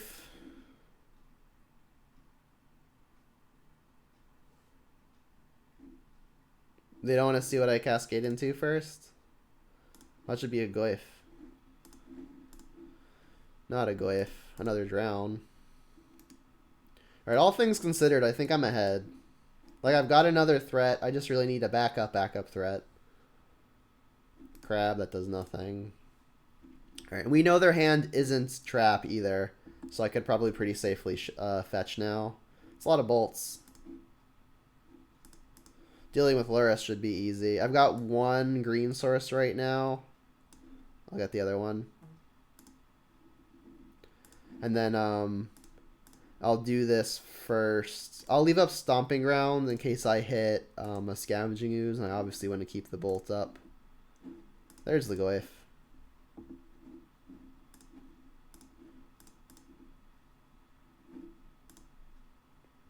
Yeah, I think we're pretty firmly ahead now.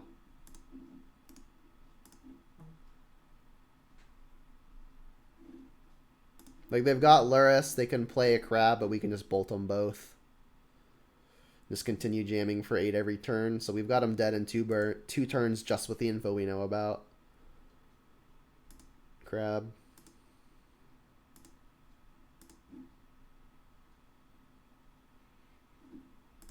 Yeah, let's just kill this Luris. I don't want them trading for the Bloodbraid. I wonder if I just attack and like give them the option to trade. Does that at all matter? It's probably not worth it to just give them the option. Let's just get this thing out of the way and not play any games. I guess like the one upside is if they do for some reason decide to block, I'll have the mana to bring back Pyromancer, but we're so ahead, there's not really a reason. It's like when we have the option to not give them the option, we should probably just not give them the option.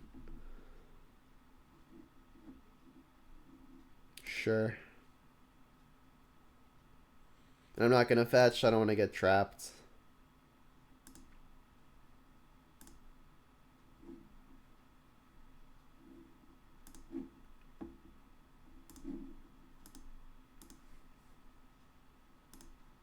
Alright, so at the opponent's end step here, I'll exile the Pyromancer from my yard.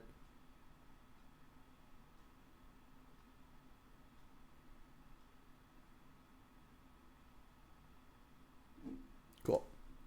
Mill. Boil might actually be decent, just for getting rid of their lands. That said, though, like most of their actual spells, most of their actual spells cost 1 and 2 mana, so cutting them off of 3 or 4 of their lands doesn't even seem like it's gonna be that great. Fight Mill with Mill? Don't think so. No Ashioks. Is there any reason to Spellbomb? If they like Surgical me or something, I could Spellbomb myself to kind of counter it, but that doesn't seem great. Like, Surgical is really not that good against me anyway. Like, the worst thing I'm scared about is, like, them countering a Ren and 6 activation or, like, getting rid of my Tarmogoyfs. And I think I'm going to bring in the push just as another way to deal with Crabs and Luris.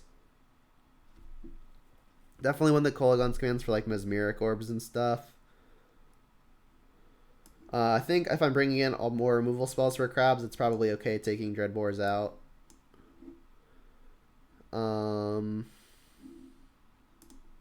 Yeah, I think Boils is going to be too slow. Like I said, a lot of their spells cost 1 and 2 anyway. Like, on the play, there's an argument, but on the draw, it's just a little extra slow.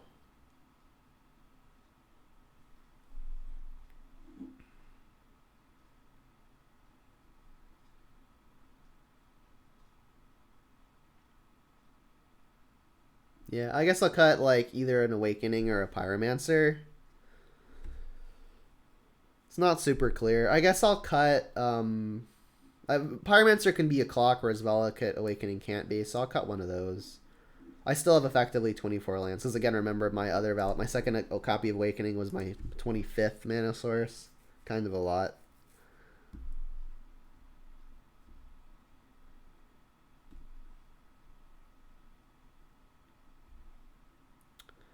I mean, we've got a way to deal with a crab, and we've got a Liliana, which is pretty powerful. I'll keep it.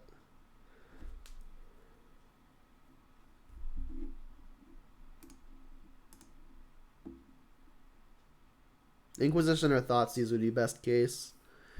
Alright, so I could start getting fetches and shocks out of the way, but I think it's pretty free to just make sure, waiting gives them more chances to draw an Archive Trap, but I could also just like find an Inquisition, Thoughtseize, or Collective Brutality to double check beforehand anyway. It's close.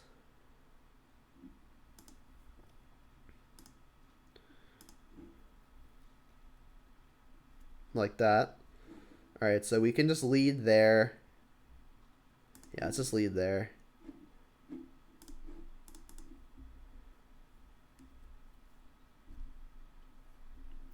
So they got Surgical, Drown, Ashiok, Push, and 2 lands. I think I'm taking Ashiok here. Yeah, I think I'm taking Ashiok. Yeah, Ashiok's going to be the most annoying. Also, like, from the mill deck, it's the one thing I don't really have a good answer to. Like, I can throw a bolt at it, but I think I want the bolt to kill a crab. So this Drown in the lock. Is there a good way to work around it in terms of resolving Liliana next turn? I need to avoid having 3 cards in the yard. So, I mean, I guess if I fetch now and then shock Overgrown Tomb, that would be a good way to do it. And again, I'm going to do it now so I don't get trapped. And I guess I can just shock a Stomping Ground, given that my life total literally just doesn't matter. And like this would allow me to Lightning Bolt a crab at end step.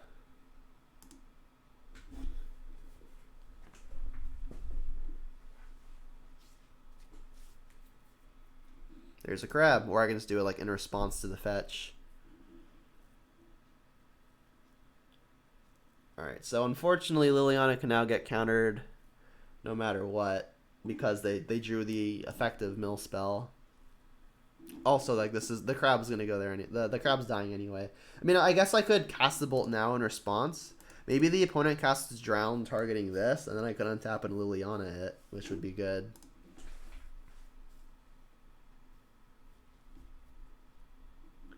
Yep. There goes a Goyf. I did mention I was afraid of the Surgical on the Goyf, so maybe that happens.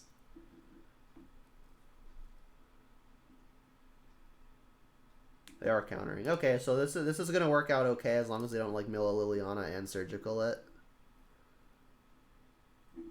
So Island is gone, Drown is gone, and then this is their hand.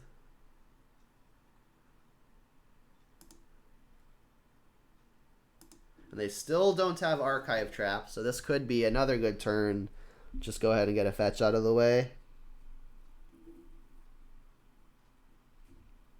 Although, like, this actually takes a land out of the deck, and, like, I've got all the mana I'm going to need to continue casting my sources, so maybe I'll just keep the 1 card in the deck. Yeah, let's do that. It might be a little ambitious. Like, the 5th mana source might be better than the 1 extra card in the deck. But I don't think I really need the 5th mana source, because, like, I'm Blood Braiding next turn, and then everything I do is going to cost probably less than 4 mana. So, minus there. Say goodbye to Crab. And something I guess interesting to note that I didn't pick up on first is the opponent did not reveal Luris, so maybe they're playing like a like an ensnaring bridge or something. I've got Kolagon's commands as potential answers to that. So if I find one, I'll probably have to save it. Alright, so Shell Dock has been used. Pyromancer, not bad. I guess like in the event I cascade into a Liliana, I'm going to want to have plussed this one first. I'll ditch the Verdant.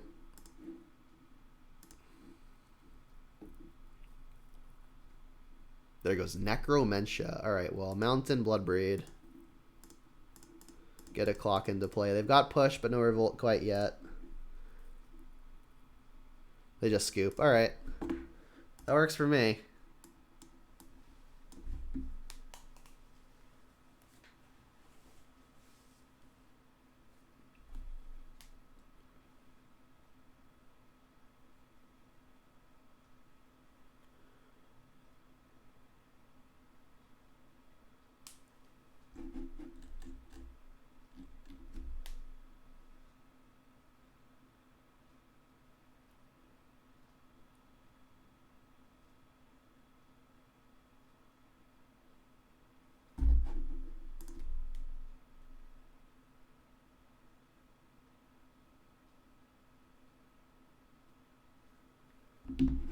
J Money. Keep. Easy keep. No good threat, but otherwise pretty good. Mulligan to 5. Please don't be Tron. Please don't be Tron. I mean, we've got like Thoughtseize into a Liliana and a Kolagon's command, and we've like the Thoughtseize can potentially disrupt the route to Tron. So hopefully it's not Tron, but if it is, we're doing okay. It's in fact. This matchup is really, really good. All right, I'll take the threat. Yeah, this matchup is excellent. I haven't played against this deck in a long time, so I imagine not much has changed. I think the last time I played against this deck, the opponent had played an Oko against me. Running 6? No. Never lucky, but it's a land, so that's good. I think what I'm going to do here is I'm going to fetch and shock an Overgrown Tomb and cast the Dreadbore. I want to keep all my instant speed answers up for future turns, so I'll do the sorcery speed one now. And Overgrown Tomb, so I have second black for Liliana.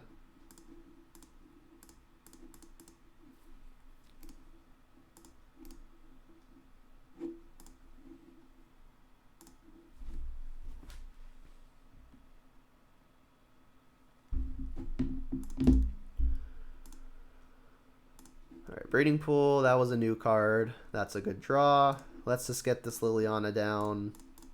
And this is going to be the Stranglehold.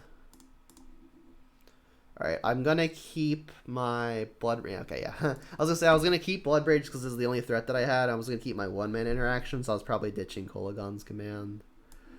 Plague Engineer, good. Fatal Push, great. Brutality, good. There's a consideration to some number of Cleansing Wildfire because of Inkmoth Nexus. Let's just see how much we want to take out.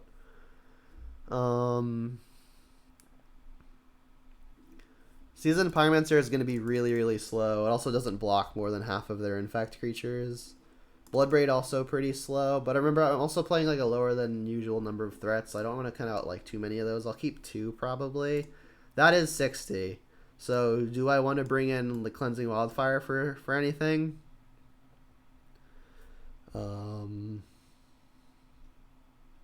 Is it better than Dreadbore, for example? I've got so much one-mana interaction, and fighting on my own turn is really, really bad. Yeah, maybe the Wildfire is better than the Dreadbores. Like, they were good there because we were on the play, and the opponent had the turn 1 creature. So I think when we're on the play again, we might bring the Dreadbores back in, but on the draw, I think another answer to Inkmoth is probably good. Like, everything else just seems great. Maybe Valakut Awakening isn't that great. Like, every card in our deck seems pretty fantastic.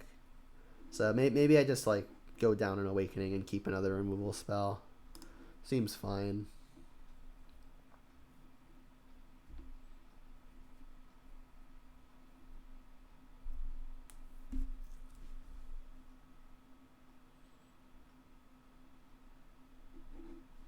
Yeah, sounds good. So if they turn one a creature, I'll probably just bolt it. And if they don't, I'll get a Ravine down.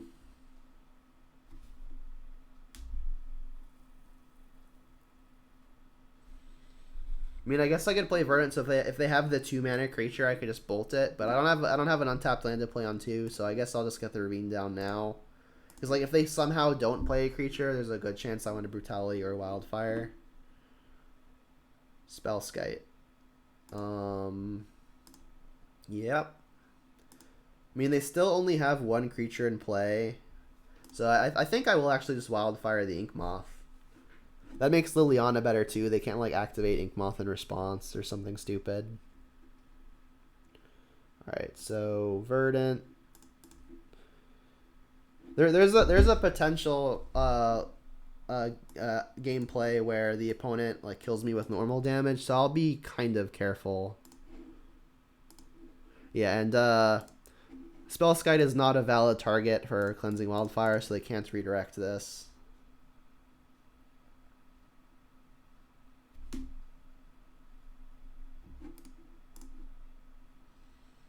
And now if they don't play another creature, I can like Liliana Edict the Spellskite, but I assume they've got another creature. They kept a 7. Mulligans are pretty rough versus Jund though, especially with Infect. Alright, so we could get Spell Pierced here, so maybe that's a reason to Brutality first, but drawing second Liliana makes it a little easier. And like also, if they had a creature, they probably would have like played the creature and had up Spell Pierce, unless the creature is Blighted Agent. Alright, so let's just play a Tomb, Shock, and then again, since we drew other Liliana, if this first one gets countered, it sucks, but like, it is what it is. We can just slam it next turn too.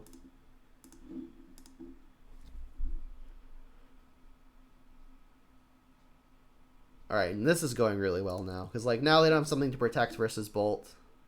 So we should be in a more than okay position. It's funny, the first match of this league took about as long as the rest of the league. Alright, so Blighted Agent, yep. So what we can do here to really ensure this dies is I can Brutality escalated to take an instant or sorcery and -2/-2, and if they try to save it in response, I can just bolt it. They do get to save it for free against Brutality because it's specifically a bolt. So if I bolt first, is there a way that bites me? If they have a +4/+4, I guess it can't be Groundswell, it can't be Might of Old Croja. I guess it's just like the hexproof spell that bites me, so I should still probably Brutality first anyway, right? Because like if I bolt and they act, if I bolt and they like give it -2/-2, or sorry, +2/+2 hexproof, I can no longer kill it. So yeah, I think I'm gonna Brutality first, make them tap the Pendelhaven. But before any of this happens, I'm gonna plus so they discard without info. And I'll ditch the. I guess I want all my mana untapped. I'll just ditch the Awakening.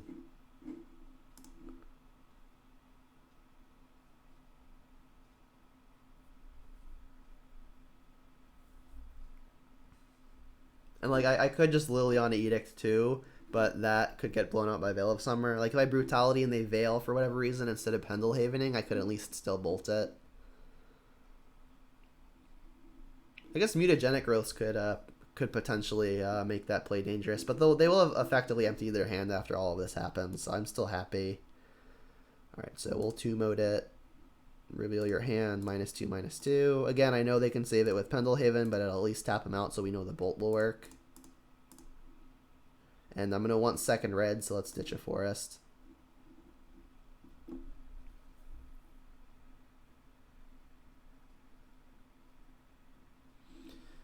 Alright, and once this resolves, it'll be a 2/3 with 1 toughness. It'll be a 2/3, which is actually 0/1, so Bolt does not save it through a Mutagenic Growth.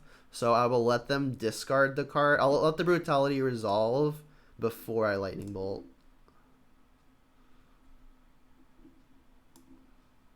Scale up Vines. I think I'm just going to take the protection. I mean, maybe it's just scale up because that's the only non-redundant thing. But I mean, protection is the way I could lose more easily. I'll take a protection spell, and then as mentioned, let's get this thing out of here so they can protect it with second vines. Play a land, say go.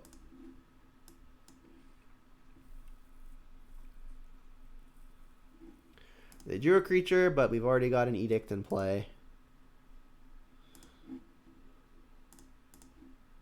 So it's gonna get Blood Crypt, second red, more black.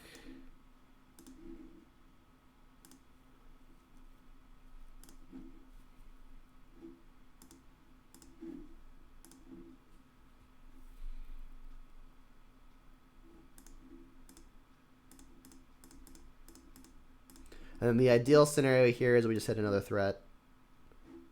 Perfect. Concession?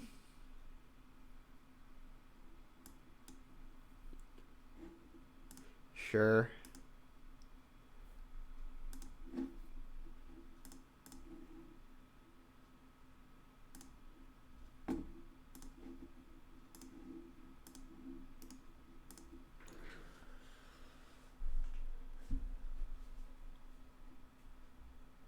Yeah, concession. All right. So rounded it out with a 3-2. Not fantastic, but fine. So I've done so many deck techs at this point that I'm going to kind of start just from now on, just start skimming the stuff that's getting repetitive. And I'll just really kind of go over the stuff that's specific to this league. And in this case, it's bringing back the 4 bolts and trying out Valakut Awakening. I think the Valakut Awakening was probably fine. We had one scenario, and literally the like I think it was like the second and third turn of the very first game that we played in the very first match, where we had wished that it was just any other untapped land. But remember, these are mana sources 24 and 25, where like the 25th one is kind of just like an extra spell slot.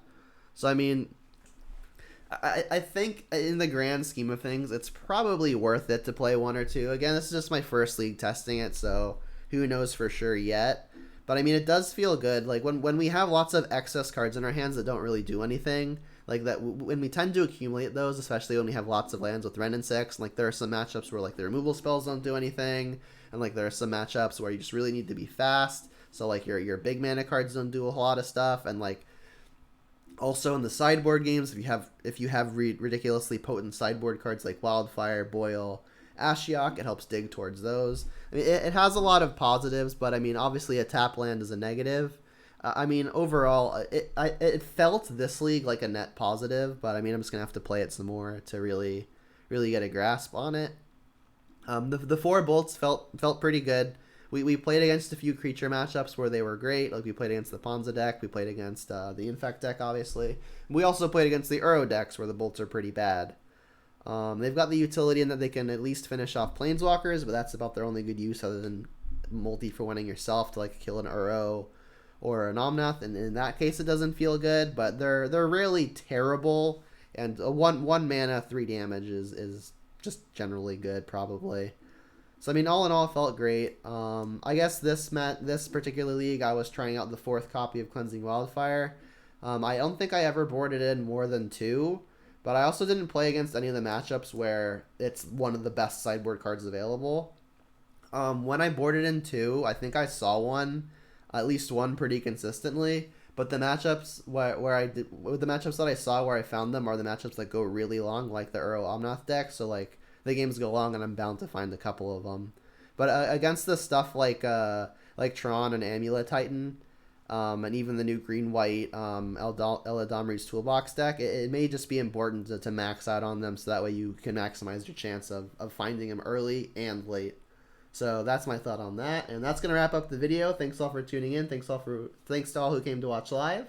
And if you're not already following, you definitely should. It's a great free way to support my content. And you can find all of my previously recorded videos posted to my YouTube channel.